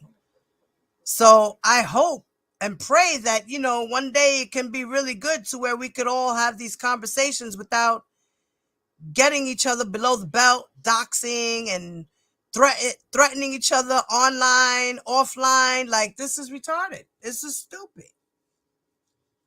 We're all in here for a reason, and that's to understand the case. Other people are in here just for fights, clicks, and views and things of that nature and drama. I'm not about drama. I'm not. I'm about coming with the facts and learning and teaching y'all what I'm learning and making you guys see what I see. Having my opinion. That's it. That's all. I don't want to fight. I'm about peace, love, and grease. Word up. I'm a hippie. I smoke weed. I do that for a reason, because I like to be happy. Okay? Diva don't like to be mad. I like to smoke weed. You see? I deal with that because it chills with my anxiety. Okay? And now that it's legal in New York, I'm happy. I'm good. I don't have to ever worry about bullshit. Never. Because now what I do is not illegal. It's legal. I can't get in trouble. I'm not selling the shit. I'm smoking it for my mental health, for my happiness. Okay?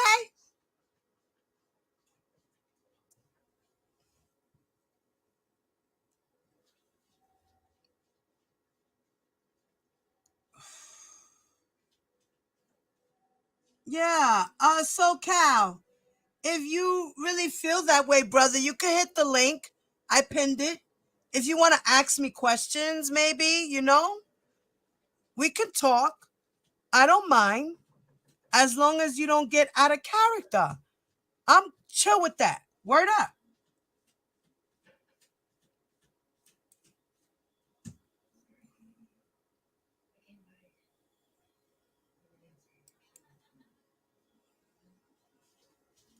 So I'm just trying to understand everybody, on the other side.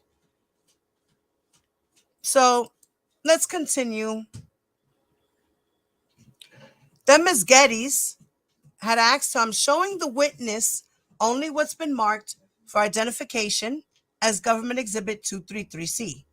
Does reviewing 233C refresh your recollection as to where you first traveled to see the defendant? She said it does. Yes.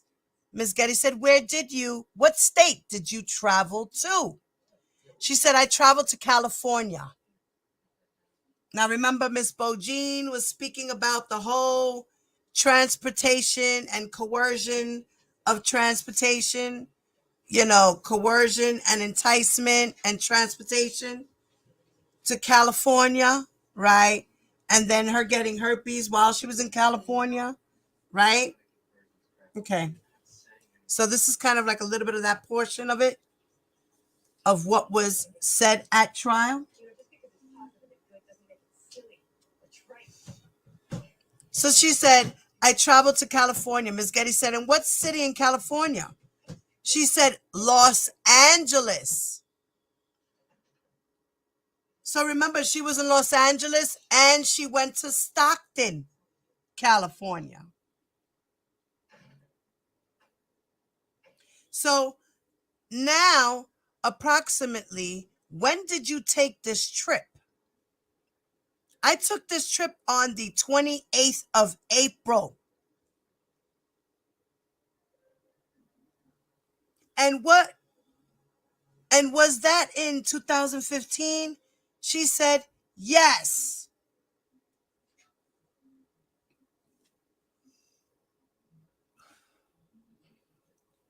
Were you still finishing your junior year in high school when you took this trip? She said, yes, I was. She said, did you take more trips to see the defendant on this tour? She said, I did, yes. While you were still in your junior year of high school, generally speaking, what days would you travel to see the defendant? I would usually travel the weekend, but sometimes it would go over and lead into Monday. She said she will travel on the weekends in April of 2015.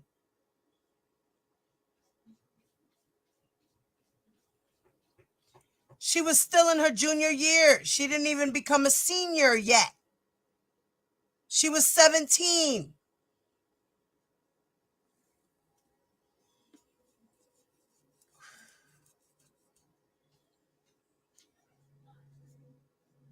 Miss Getty said, and would you miss days of school as a result of this? She said, yes, I would. So, Mr. Clary, you mean to tell me you didn't know where your daughter was on Monday when she was supposed to be at school? Huh?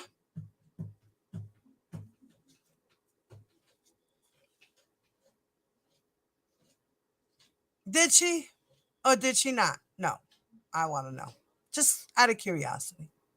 Did you? Did you not? Did the mother know? Did y'all know? Huh? Yeah, you knew. Of course you knew. Because you're the greatest father in the whole world. And your daughter tells you everything.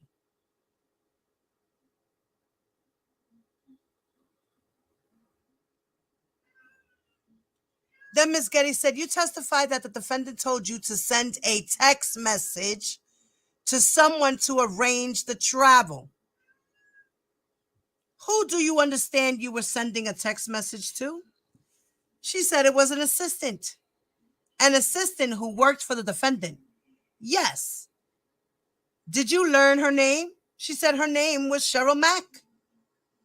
I'm showing the witness only what's been marked for identification as Government Exhibit 38. She said if she recognized it, she said yes. The government said exhibit. And then Azriel said that was his assistant in the year 2015. What was her name? Cheryl Mack.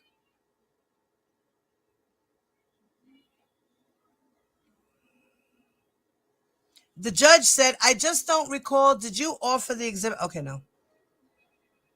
Okay. Now, the judge said, okay, that's an evidence also, Government Exhibit 233C, and they put that into evidence as well. Then Ms. Getty said, so what, if any, information did you provide to Cheryl Mack when you first sent her a text message asking to arrange your travel? Azriel said, I said to her the city that I was currently departing from, and I sent her my birth date. And who did you understand would pay for your travel to Los Angeles to see the defendant? She said, the defendant. So here, right here, it's showing that R. Kelly is paying for her travel and arranging for her travel. You testified that you provided your name and your birthday, correct? She said, yes, I did. Did you provide your true birthday? She said, yes, I did. Ms. Getty said, showing that you were 17 years old? She said, yes, I did. Ms. Getty said, Your Honor, may we publish to the jury only Government Exhibit 233C, which is now in evidence? Ms. Getty said, generally speaking, what is shown in 233C? Azriel said, it is me letting her know what city I am leaving from, which is Orlando, and then me sending her my birthday stating 12/30/1997. So Cheryl Mack already knew she was a minor. Cheryl Mack was making arrangements for a minor to cross straight lines. Interstate. Interstate. Traveling with a minor. Interstate.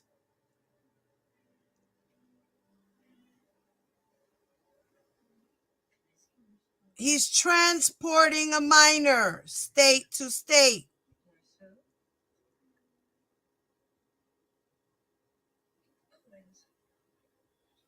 Are these text messages that you exchanged with Cheryl Mack? She said, yes, it is. Ms. Getty said, and what are the dates of these text messages? It is April the 28th of 2015.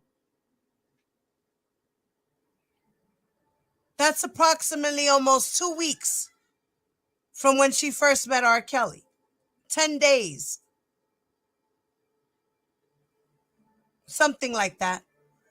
Because I don't remember if it was April 18th or April 15th. Ms. Getty says, without reading your name in line 6802, can you read that first line where my pen is pointing? She said, yes. And this is what it said. In a text message, Mr. Kelly said to get me to LA, an early flight. My name is Jane. I'm in Orlando, Florida, currently. Ms. Getty said, and did Cheryl Mack then arrange for you to travel from Orlando, Florida to Los Angeles the following day? She said, yes, she did. Ms. Getty said, I'm showing the witness what's been marked for identification as Exhibit 217. Okay, let me go to the next part. Next part of the direct, she asks Azriel, I'm showing the witness only what's been marked for identification as Government Exhibit 233C. Does reviewing 233C refresh your recollection as to where you first traveled? Okay, wait, no. All right, I'm sorry. We just did this. Okay, I'm trying to go back the right way. Okay.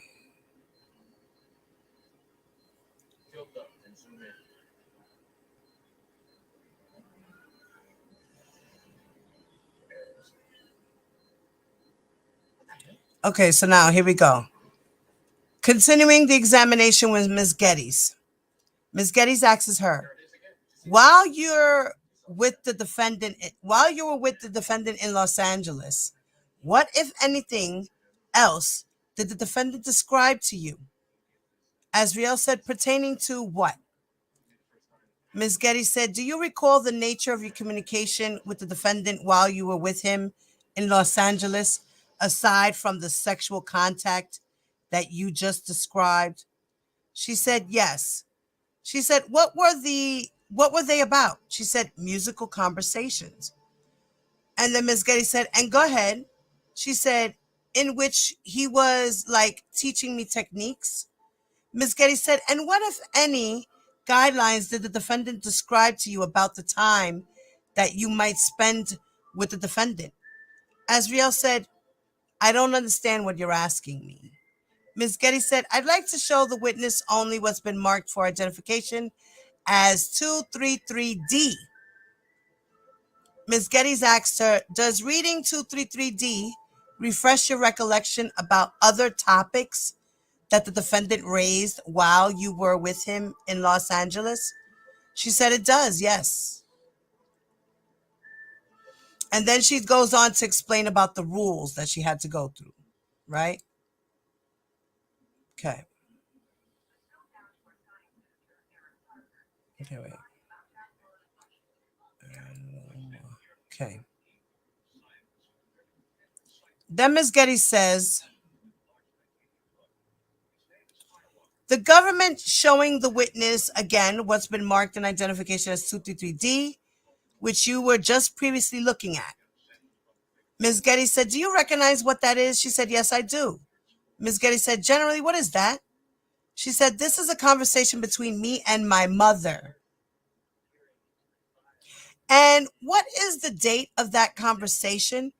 She said, April the 29th, 2015.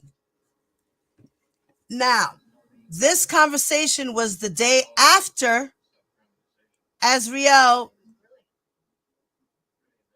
had booked her flight to go see R. Kelly, right? Because it was April 28th, right? When she was speaking with Cheryl Mack to make her arrangements that she was going to California, right? Right. So this is a conversation between me and my mother. And what is the date of that conversation? She said April 29, 2015. Ms. Getty said, and generally speaking, what are you guys talking about? She said, I'm telling her that he is talking about rules and that he told me to change. Ms. Getty said the government offers 233D. Any objections? No. The judge said, okay, that will be in evidence. Ms. Getty had asked if they could publish. She said yes. Then Ms. Getty continues to say to her, all right. And where my pen is indicating, is that where you were telling your mom that the defendant was talking about the rules? She said, yes. Ms. Getty said, I'm showing the witness only what's been marked for identification as 233E. She said, do you recognize what's shown in 233E? She said, I do, yes. And then she said, generally speaking, what are those? Azriel said, this is a conversation between me and my mother. Oh, why did it repeat again? Hold on.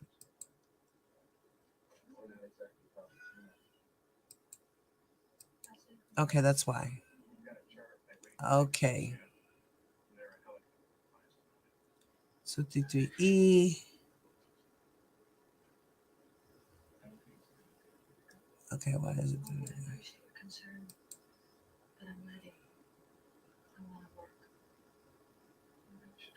that? Okay, hold on.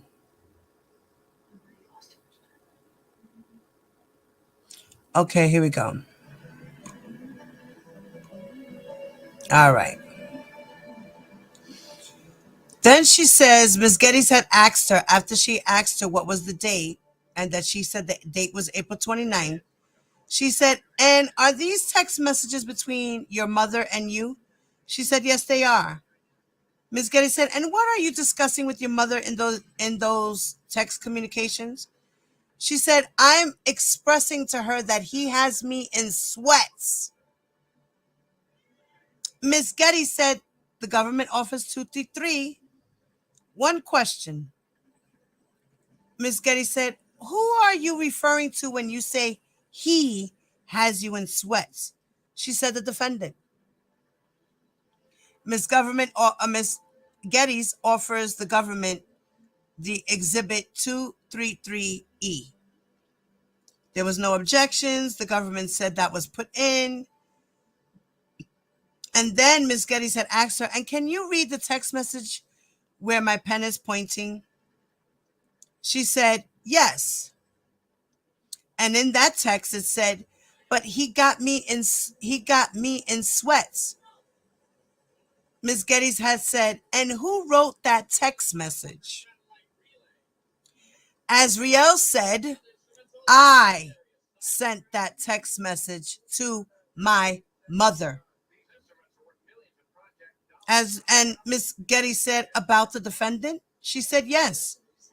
And now, can you read the message at the bottom? Azriel read it, and this is what it said. He ain't like my tights showing my figure. Now, this is what Azriel texts her mother.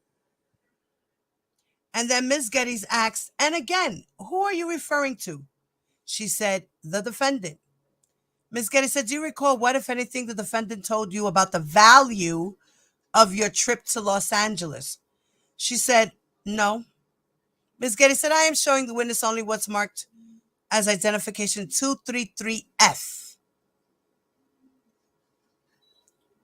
Ms. Geddes said, generally, what is shown in 233F? Azriel said, it is basically me texting my mother about a conversation that I had with the defendant. Ms. Geddes said, and what is the date of these text messages sent to your mom? She said, May the 1st of 2015. But they didn't know that their daughter was sneaking around seeing R. Kelly. Right? Right. Then Ms. Getty said government offers the government 233F. That's the exhibit. There was no objection. That was put into evidence. Ms. Getty's asked to publish. She said yes. Ms. Getty's had asked to the next question. Can you just read the text message at the bottom, please? She said, Azriel said, he just texted me. He said, although he isn't with me, this wasn't a waste of trip. He said, I should take this time to try and ease my mind and soak in everything he's been telling me. So when I actually go into this industry, I'll have a mature frame already.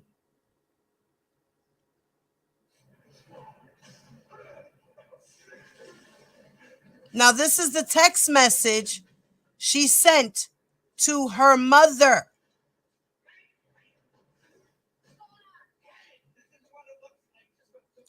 Miss Getty said, and the he in that text message, who are you referring to? She said the defendant. Miss Getty said, and when you reference this industry, what industry are you referring to? She said the music industry.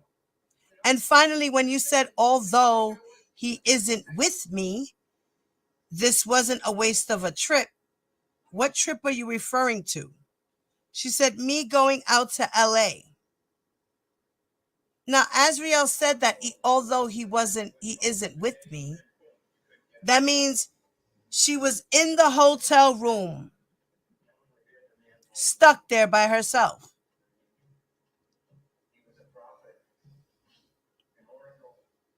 Then she said, me going out to LA. Give me 1 second, guys. I got to wake up my husband. Give me a moment, okay?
Okay, guys, sorry about that. I'm back.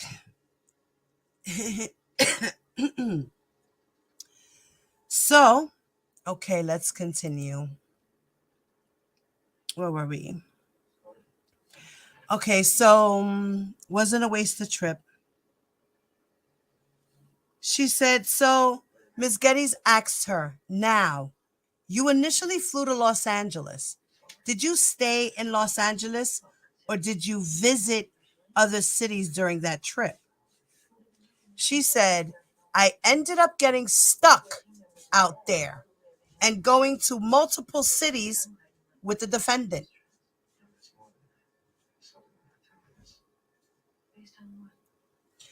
Now, my thing is, how did she get stuck out there? What is it? Nobody paid for her trip back home? Not even the parents?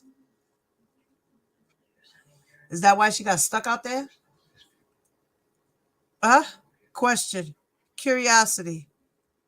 Or, like I said, R. Kelly didn't pay her flight. He didn't pay for her flight. The parents didn't pay for her flight. She got stuck out there. Just stuck out there. Her words, not mine.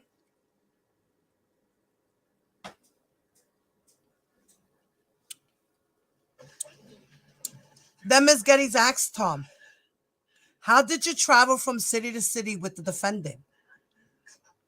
She said, he had his assistant book flights and the entire itinerary.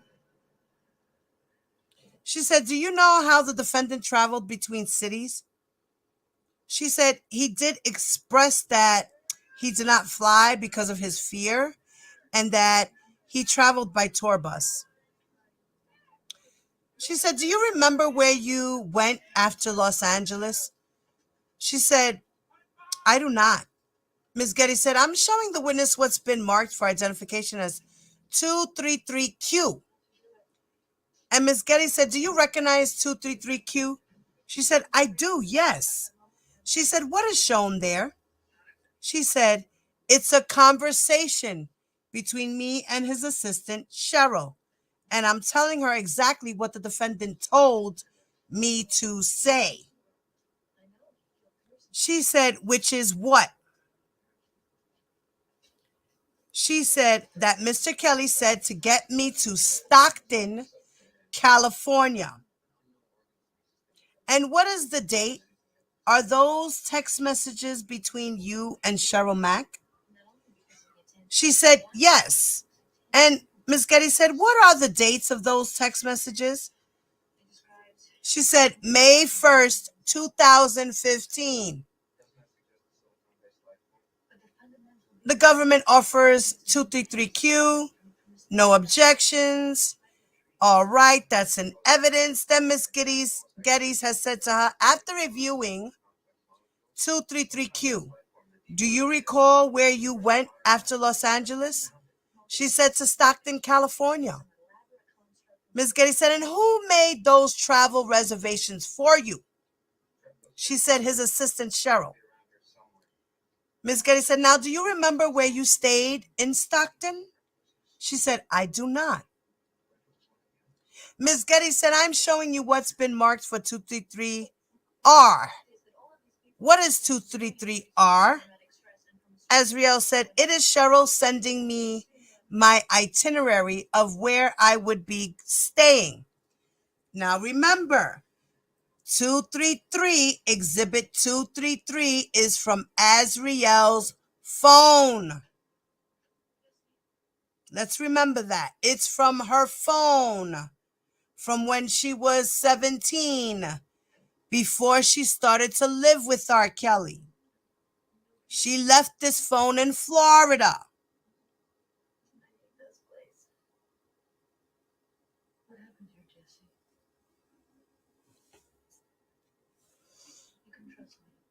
Now, Ms. Geddes had asked in Stockton, California. She said yes.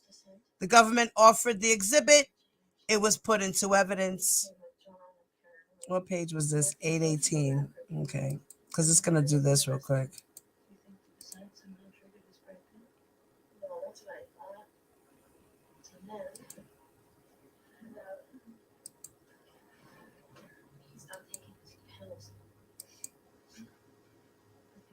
Okay, 233Q.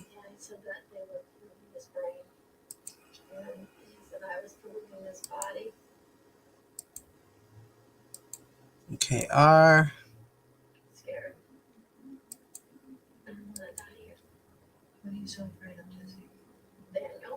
Okay. Now, Ms. Geddes asks her, do you recall how the defendant's assistant responded when you said you had not told the defendant that you planned to go shopping? She said, I do not. Ms. Geddes said, all right, I want to start showing you government exhibit 233I. Do you recognize 233I? She said, yes, I do. She said, what is that? She said, this is a text message that I sent to my mother.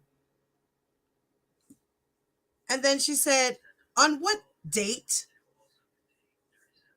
She said, May the 3rd, 2015.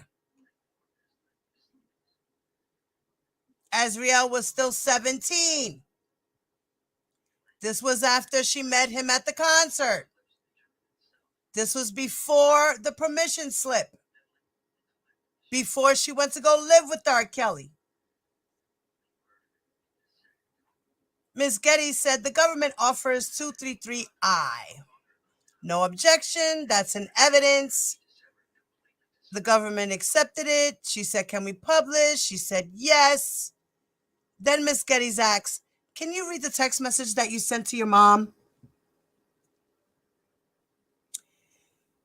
She said, yes. It says, everyone's having fun. And Kels said, do not leave that room. She texted this to her mother.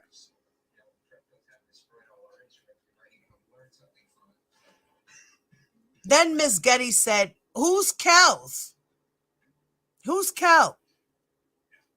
The defendant said, Azriel said, the defendant. Miss Geddes said, is that a nickname for the defendant? She said, yes.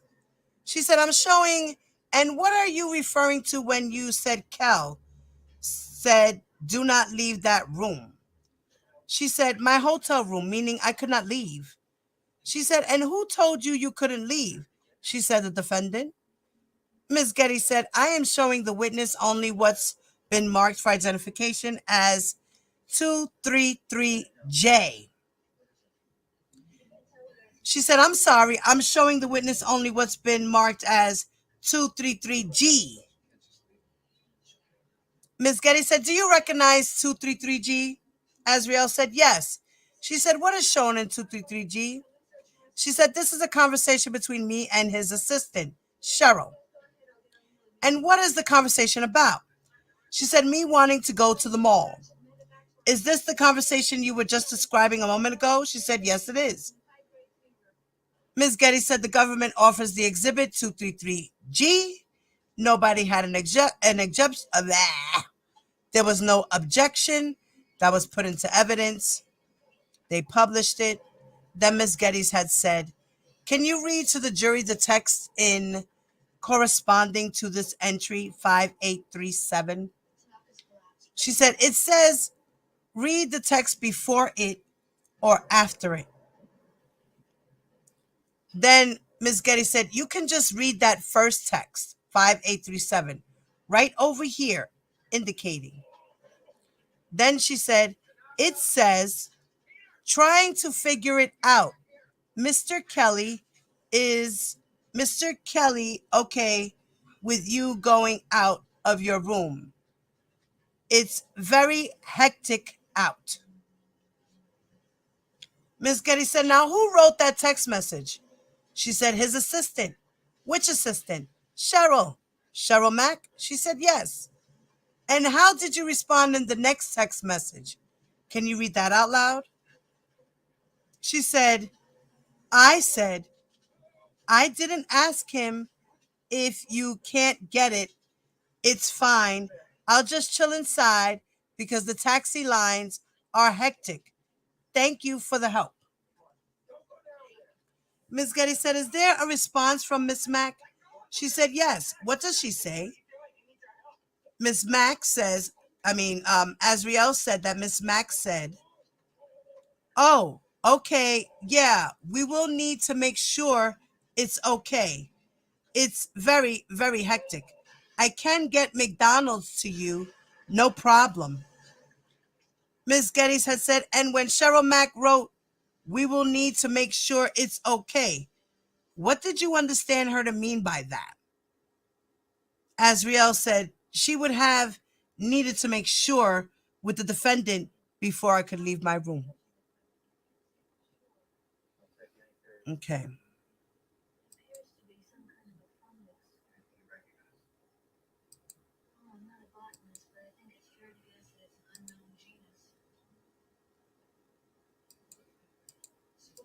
Okay.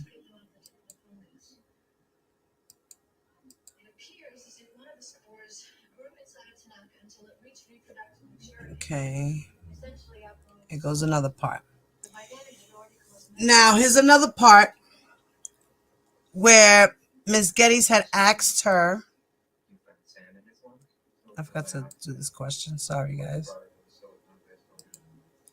She had asked her, what did you do?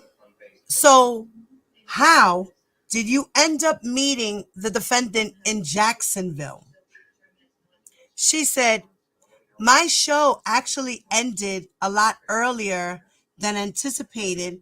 And because he was in Jacksonville, I did want to surprise him and tell him how well my show went. Ms. Getty said, who, if anyone, were you with? She said, I was with my mother. Then Ms. Getty said, by the way, what, if anything, did the defendant ask you to do at your show? She said, he told me to send him pictures and videos of me performing.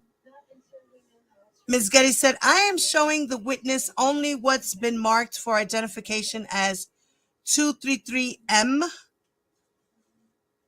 Then Ms. Getty said, do you recognize 233M? She said, yes, I do. What is that? Azriel said, it is a conversation between me and my mother. And what are you talking about? She said, I'm basically saying he had wanted someone to record my show and that he said good luck. Ms. Getty said, and when you say he, who are you referring to? She said the defendant. And what was the date of this conversation? She said May 8th, 2015. Ms. Getty said, government offers 233M. There was no objection that was put into evidence. Then Ms. Getty says, can you read that last text message on the bottom? And first, let the jury know who wrote that text message. Azriel said, I wrote that text message. And it says, just was asking how my day went, and he can't wait to see me, and good luck tonight. He wants someone to record it so I can send it to him and stuff like that. And again, who are you referring to in that text message? She said, the defendant. She said, you may have already said this, but who were you with when you were in Jacksonville initially? She said, I was with my mother.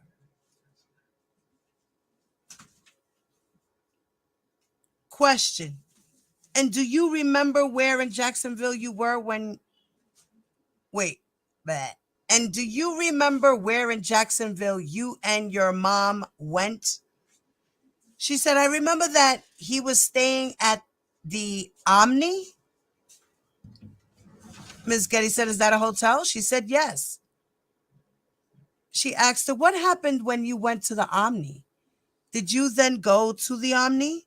She said, we did. She said, what happened there? She said, we got there after his show had ended, and I believe all the hotels were booked up at the time, and we did see the defendant. And what, if any, communications did you have with the defendant's assistant that day? She said she had expressed to us that all the hotels were booked, and so she was going to give me and my mother her hotel room and book at a further location. Then Miss Getty said, I am showing the witness what's been marked for identification as 233N. Do you recognize 233N? She said, yes, I do. She said, what is that? She said, it is a text message between me and Cheryl, his assistant. And what are the dates? What is the date of this communication in this conversation? She said, May 8th, 2015. So you guys, as you can see, she's going back and forth with her mother and Cheryl Mack on the same days.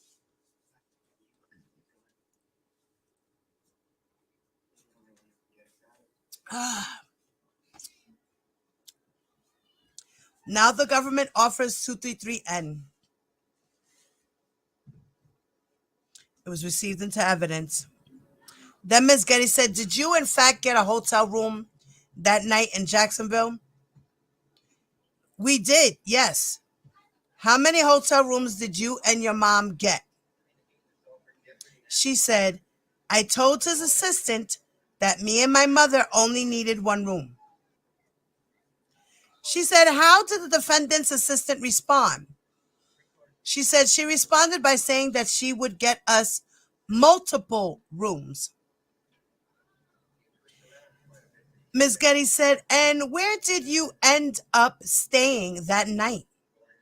She said, I ended up staying in the defendant's hotel room. Ms. Getty said, do you recall what, if anything, happened between you and the defendant that evening? She said, yes, we were intimate. So, Azriel first had sex with R. Kelly in the Omni Hotel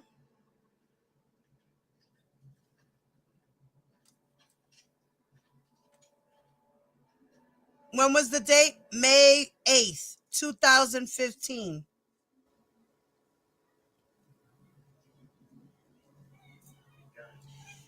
Ms. Getty said, and by intimate, what do you mean?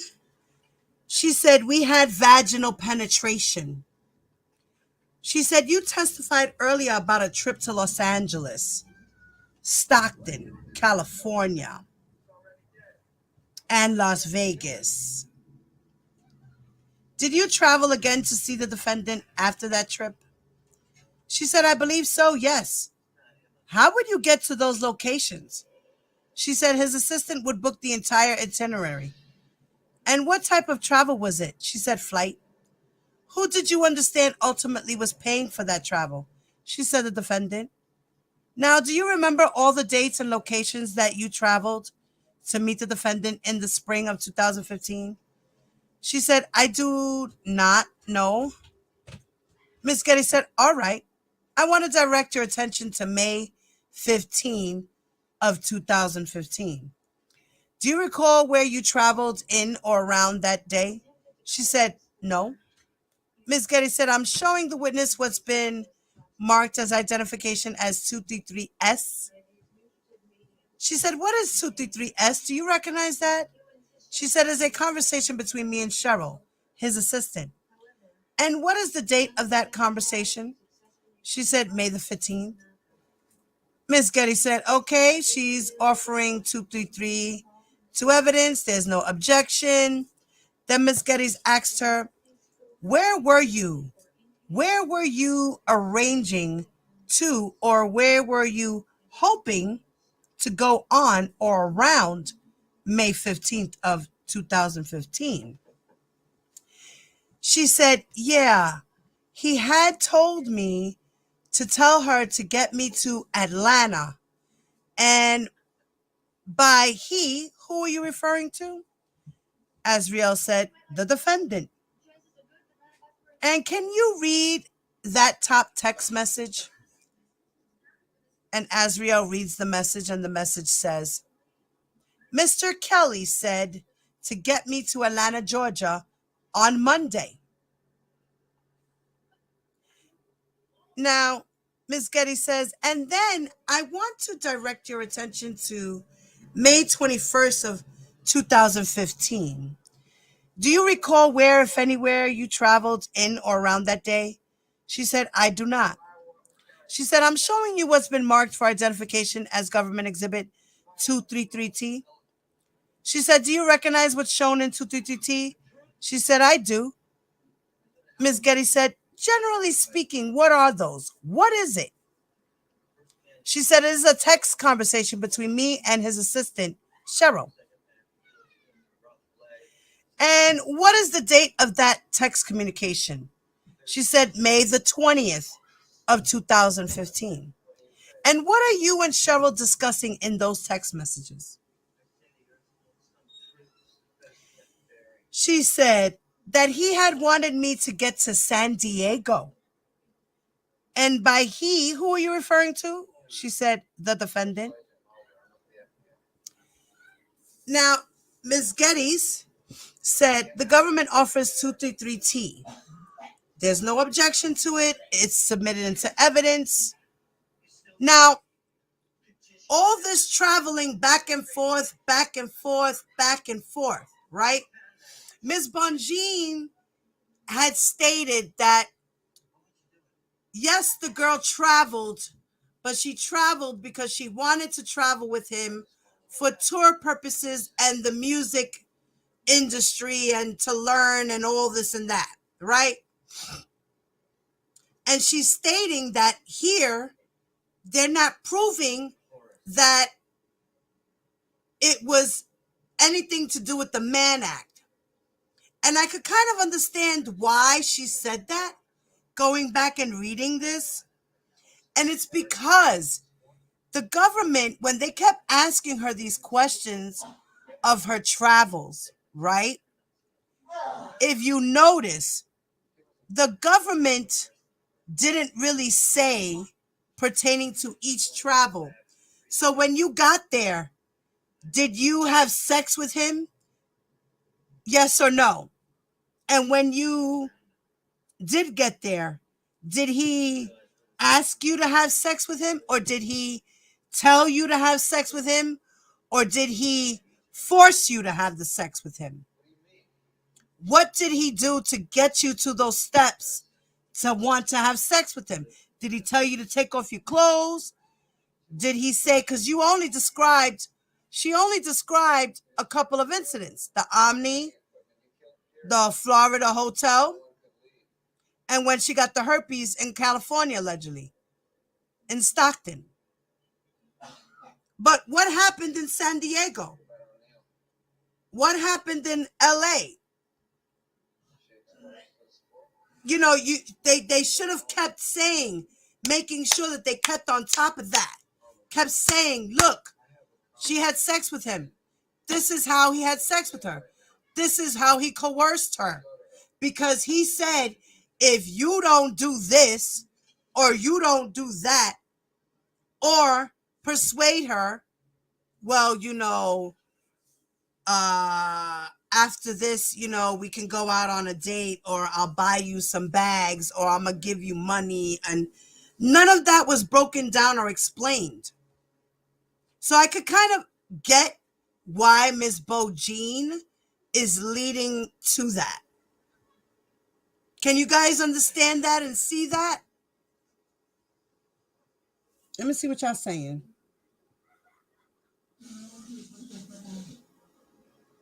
Right, that's still travel, Wings. Exactly. It's still the Mann Act. But they're not explaining each incident as to the immoral sexual activity, the illegal sexual activity. They didn't get to the coercion or enticement or inducement or persuading part.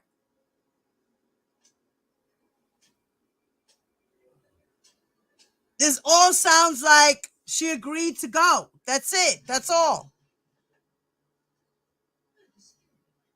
And that the mother and Cheryl Mack were in cahoots with the girl traveling back and forth.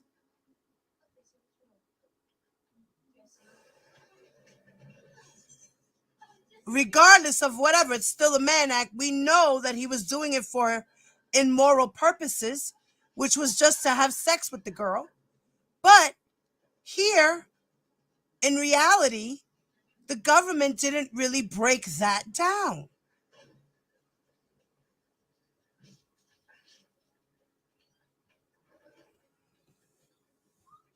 I'm going to continue.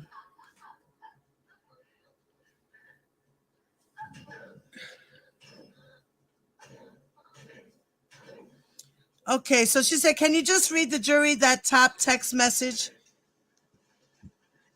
She said, Mr. Kelly said to get me to San Diego tomorrow morning. Ms. Getty said, and who wrote that text message? She said, I sent that text message. She said, to Cheryl Mack? Azriel said, I did. Yes. Ms. Getty said, did Cheryl Mack then arrange travel for you to get to San Diego? She said, yes. Ms. Getty said, what, if any, sexual contact did you have with the defendant during that trip to California? Now, she says, we had vaginal penetration. Ms. Getty's asked, during that trip in California, what, if anything, what, if any, contraception did the defendant use? She said none. And prior to you having sexual contact with the defendant, what, if anything, did he tell you about any sexually transmitted disease that he had? She said he never expressed anything of that nature. Ms. Getty said, you testified earlier that you were finishing or you were in your junior year of high school when you took those trips. She said, yes. Ms. Getty said, when the school year ended, what, if anything, did you do for that summer? She said, I was in Chicago with the defendant. And at that time, where was the defendant living? She said, in Chicago. She said, now, you testified earlier about a telephone number that you got for the defendant on April 18th of 2015. Was that the only telephone of his that you communicated with? She said, no, he had multiple phones. She said, do you recall the other telephone numbers that the defendant had? She said, I don't know them by heart. She said, do you know how many other telephones the defendant had? She said, yes, he had 4 numbers. And initially he said that I would receive all of them when I earned his trust. She said, did you eventually receive those telephone numbers? She said, I did, yes. She said, you said that you were with the defendant in Chicago. Where would you stay in Chicago that summer? She said, in 2015, I would stay in hotels and I would stay at the studio on Ohio Street. Now I'm going to continue to find the rest of the stuff that I was doing before. Okay. I'm just trying to go through 233, the exhibits of 233. Okay. That's what I'm doing right now.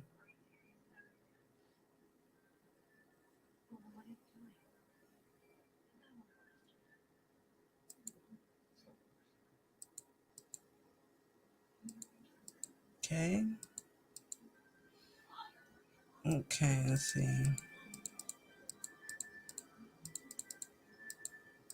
All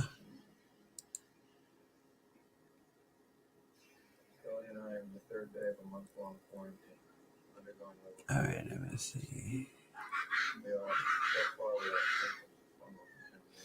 Okay.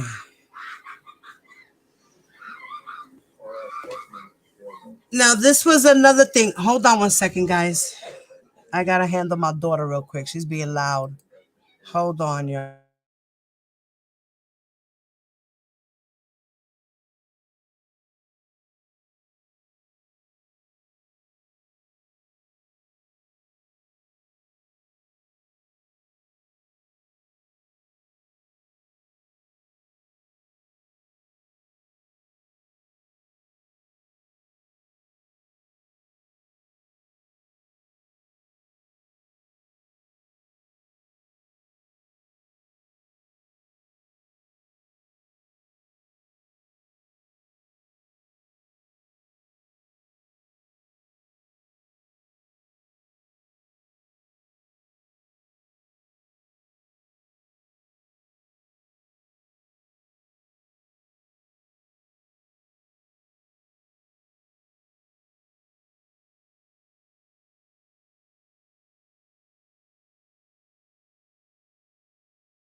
Okay, sorry guys, I'm back.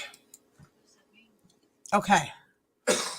Now I just wanted to read this part as well. Okay. Now here it says Ms. Geddes at this point is redirecting. Okay.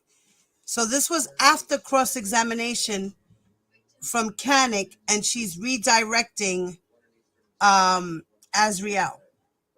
She's questioning her for the second time. So now Ms. Geddes has asked her, and you read certain letters, and you were asked about whether it was true that it was your mom's idea how to dress that day. Do you recall that? She said, yes, I do. And how your mom wanted you to look all grown. She said, do you recall that? She said, yes, I do. Ms. Getty said, I am showing the witness what's been marked for identification as Government Exhibit 233A. May I approach, Your Honor? She said, yes. Then Ms. Getty approaches Azriel and asks her, says to her, generally speaking, do you recognize what's shown in 233A? Azriel said, I'll have to see it. She said, okay, hold on. I am going to direct your attention. I am going to put it, Ms. Getty said, can I show the witness only on the Elmo, please? The judge said yes. Ms. Getty said, and there is a part that is highlighted. Can you take a moment and read that, please? She said yes. Ms. Getty said, to yourself. Read it to yourself. Azriel said, yes, I can. Ms. Getty said, what is that, just generally speaking? She said, it is a message from my mother.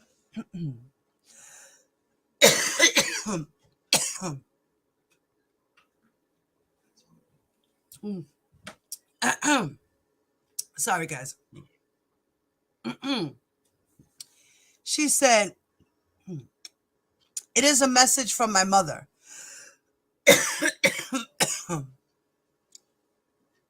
Ms. Getty said, and what is the date of that message? She said, April the 21st, 2015. And do you remember what you were doing that day? She said, yes. She said, what were you doing? She said, I was going to audition for the defendant at the Dolphin Hotel.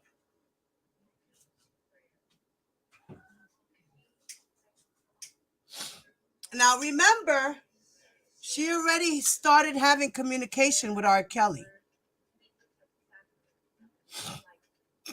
Right?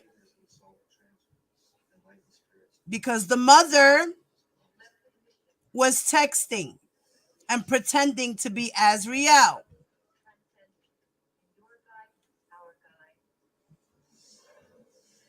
So Ms. Getty said, what were you doing? She said, I was going to audition for the defendant. She said, at the Dolphin Hotel? Azriel said, yes, I was. Ms. Getty says, can you read the text message that's highlighted from your mother on April 21st of 2015? The judge said, I don't think it's in evidence yet. Ms. Getty said, I don't want to offer the entire thing in evidence. Listen to what Ms. Getty said. I don't want to offer the entire thing in evidence. Then Ms. Getty says, Do you remember what your mom told you that day? She said, yes, I do. What did your mom tell you that day? She said, she basically told me that not to look too grown, and that was for your audition with the defendant. She said, yes. Then Ms. Getty says, now, on cross-examination yesterday, you were asked about certain typewritten letters that you said you wrote and sent the defendant. Do you recall those? She said, yes, I do. Ms. Getty said, and I am going to put them on the screen for the witness only. It was Defense Exhibit Q and Defense Exhibit R.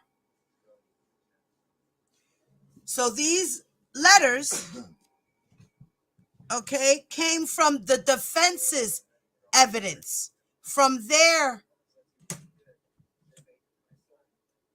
Brady material, their Giglio material. It came from their discovery. Okay? Came out of those things.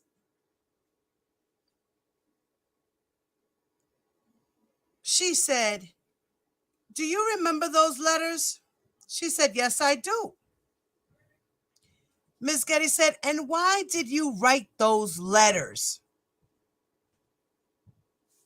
As Riel said, the defendant was no longer living at Trump Towers, and he had told us to write him letters.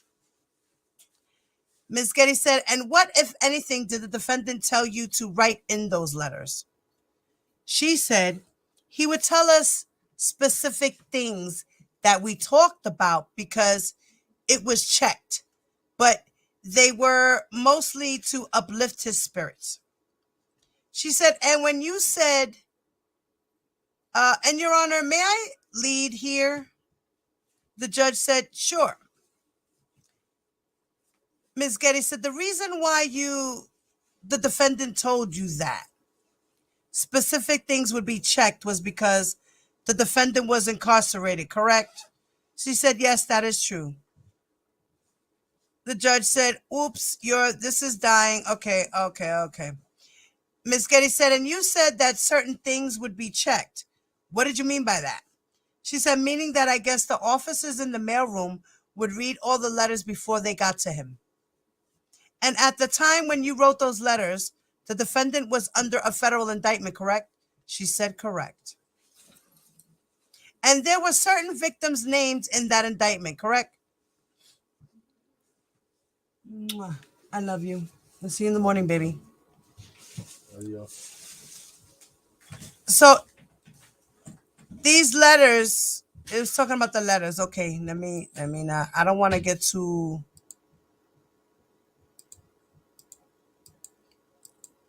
okay, because I really didn't want to get too deep. But I just wanted to point out to you guys, I think we're done. Oh, wait, let me see. I got to go back one. Okay.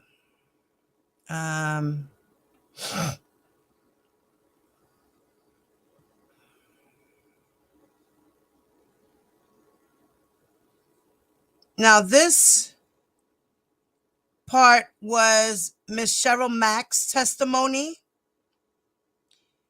And it was Miss Shihata who was talking about Azriel and asking, Miss Shihata was the one who was direct examination with Miss Cheryl Mack.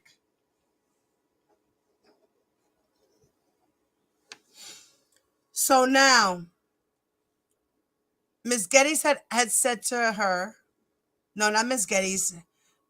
Who is it again? Miss Shihata. Miss Shihata is the one who's questioning now. So now she asks Miss Cheryl Mack. She asks Cheryl Mack, for purposes of your testimony here today, we're going to refer to this person as Jane, okay? Miss Cheryl Mack said, okay. Miss Shihata said, now, about when did you first become aware of Jane? She said it was April of 2015. And how did you become aware of her? Miss Mack, Cheryl Mack, had said, I received a text message from her. And what was the text message about? Cheryl Mack said, Mr. Kelly, gave her my number. She text messaged me to book travel. Ms. Shihata said, and I'm showing you what's in evidence as Government's Exhibit 233C. Ms. Shihata said, jury only, please.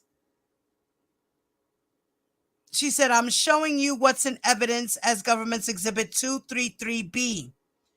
Are these text messages? Are these the text messages you just referenced between you and Jane? She said, yes. And is the first one dated April 28, 2015? That's an outgoing message from Jane to you? Cheryl Mack said, yes. And in response, well, she gives you her name and she says that she's in Orlando, Florida currently. And then in response, you say, okay, please send me your date of birth for air travel and then travel tomorrow or question mark. She said, yes. Ms. Shihata said, and did she then send you her date of birth, December 30th of 1997, and say, yes, a flight for tomorrow? She said, yes. And just looking down on the text messages, did you then, well, after you received that information from Jane, what did you do? She said, so after I received that information, I ran it by Mr. Kelly to approve it. She said, and did he in fact approve it? She said, yes. And after he approved it, did you make travel arrangements for Jane to travel? She said, yes. Ms. Shihata said, and just looking back at the Government's Exhibit 233C, is the last text message a text message from you to Jane confirming she's on an American Airlines flight that departs Orlando at 7 a.m. to arrive in Los Angeles? She said yes. And you sent her the confirmation number? She said yes. Now, at some point, did you meet Jane in person? She said yes. And do you recall where it was that you met Jane in person? She said Mandalay Bay in Las Vegas. And what, if anything, was the defendant doing in Las Vegas at that time? She said a show. And where physically did you meet Jane in Las Vegas? She said in the lobby of the Mandalay Bay. She said, and what was she doing at that time? Ms. Mack said, I'm sorry? She said, what was Jane doing when you met her in the lobby at that time? Ms. Mack said, what was she doing? Ms. Shihata said, well, let me rephrase the question, because you're an idiot, What was the purpose of your meeting her in the lobby at that time? Cheryl Mack said, she was checking into her hotel to make sure I was there to make sure everything went smooth through check-in. Ms. Shihata said, and do you recall whether Jane attended the show in Las Vegas? She said yes. Ms. Shihata said yes, she attended? She said yes. Now, I'm showing you what's in evidence as Government's Exhibit 233G. Okay, this can be published to everyone. Now, the exhibit was published to the jury and the public. Now, the question was, are these text messages between you and Jane from when she was in Las Vegas in 2015? She said yes. And are these text messages dated May 3rd, 2015? She said yes. Now, the first text message, 5879, that's on this exhibit, is that a message you received from Jane that said, do you know where the closest mall is? She said yes. And then you provided her with some information, correct? She said correct. And then she also asked how she could get to the mall, McDonald's and Western Union, correct? She said correct. And then your responses after that, and you asked her what time, and then she responds now, anytime soon, if possible. And then you respond, okay, stand by. Now, just going down a little bit, did you inform her that there were some issues with getting a car service? Is that right? She said, yes, correct. So she's letting her know. So went through all of that again, da da da da da, yada yada yada.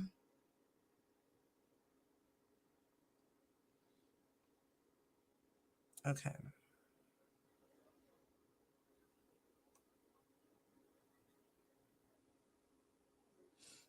All right, wait. Okay, just want to make sure to see. G.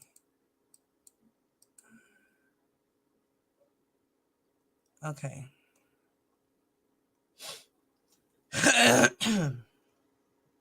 All right. Now, this is the part of the summatation from Miss Getty's. So I guess this is like the closing arguments.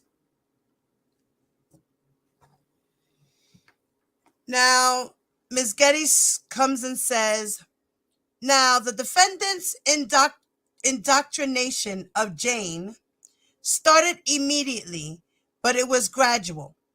During her first trip to California in April of 2015, when she was still just 17, the defendant started to teach Jane the rules.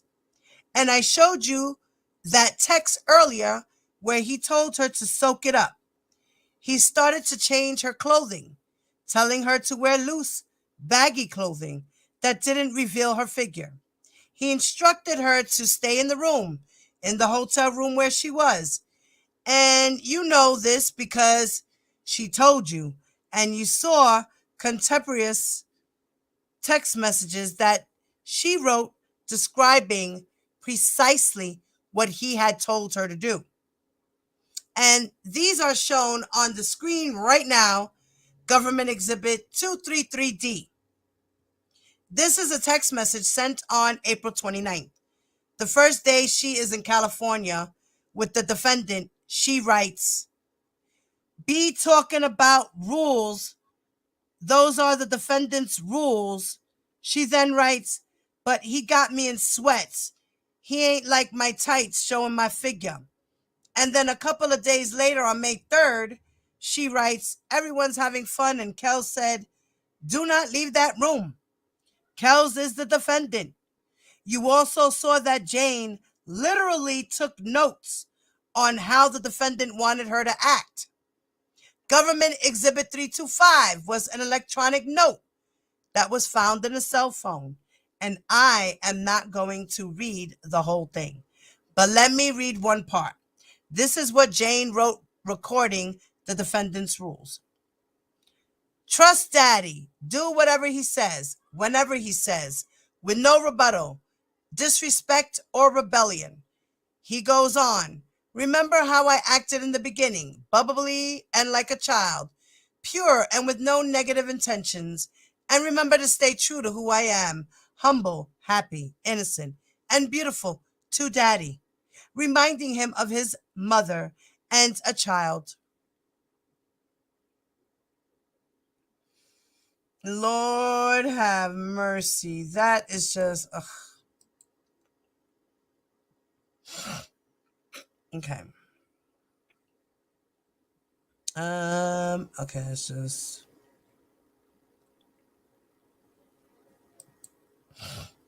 Okay, boom, boom. Yep, I think we are done. Yeah, if I'm not mistaken. Yep. Yep, we're done because it should go back to the beginning now, I think. To where they start off, because, yeah. All right, guys, that is the end of that.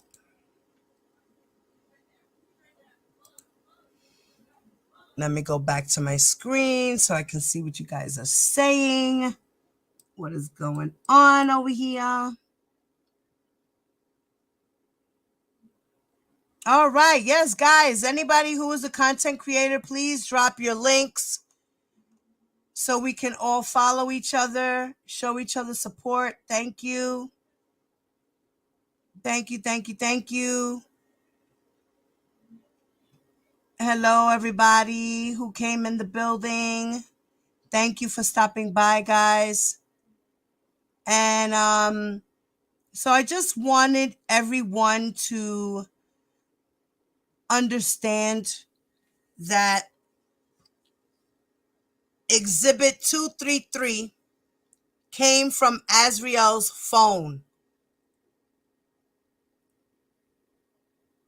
So a lot of those text messages were on her phone. They subpoenaed, had a search warrant, and got all the information out of her old phone, which she left in Florida before she decided to live with R. Kelly.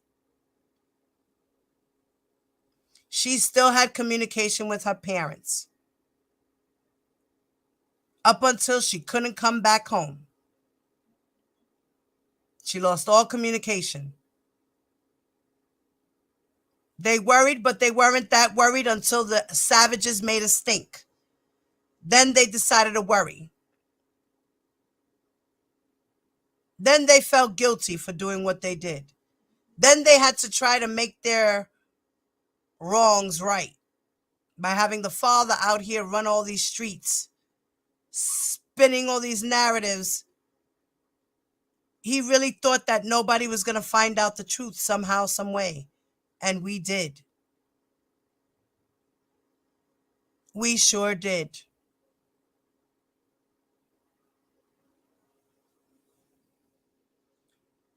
Well, guys, thanks for stopping by. You're very welcome. This has been a very exhausting day, Wings. You are not kidding. You're very welcome, everybody. And if you guys would like to donate to the channel, you guys already know, you can hit the Cash App. It's $ Diva Divine Light. If you want, you can send me Zelle, PayPal, as well as Cash App. Or you could even hit the Super Chat. And just remember, if you guys would like to write to R. Kelly, you write Robert Sylvester Kelly, number 09627-035, MDC, Brooklyn, Metropolitan Detention Center, P.O. Box 329002, Brooklyn, New York, 11232. Let's write R. Kelly and tell him how we feel. Maybe we can get him to admit his wrongs for Chicago trial. If we could do that, that'll be good. Maybe we can convince him to apologize to the girls. Something. But I think we, the opposing side, need to speak to R. Kelly. We need to let him know how we feel. I'm going to see if maybe this week I can write a letter and I'll read it off to you guys before I send it. All right? Let's see if I can get a chance and I'll do that.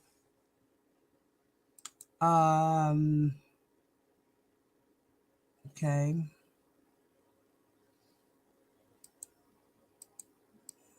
Okay.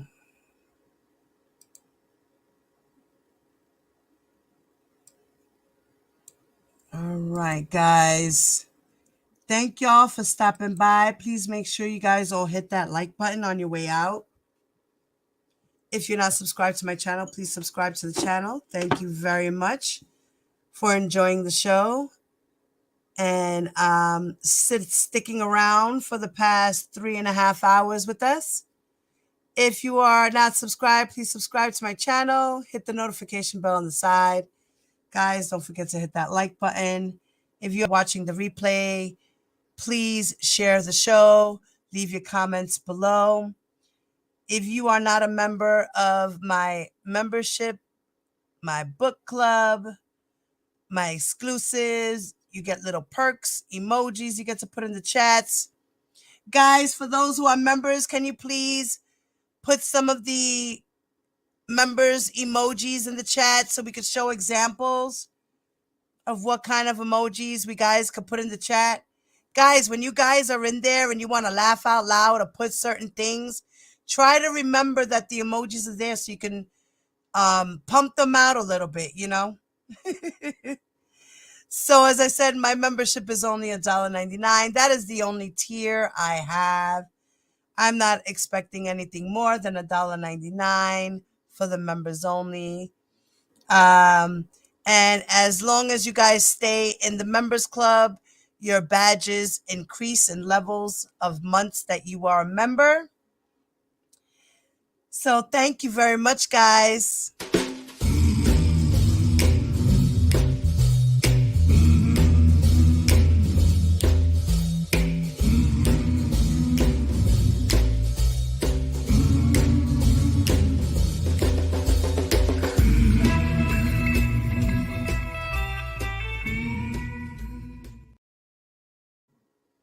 Guys, don't forget, hit that like button on your way out. And Diva Divine Light is out. Peace.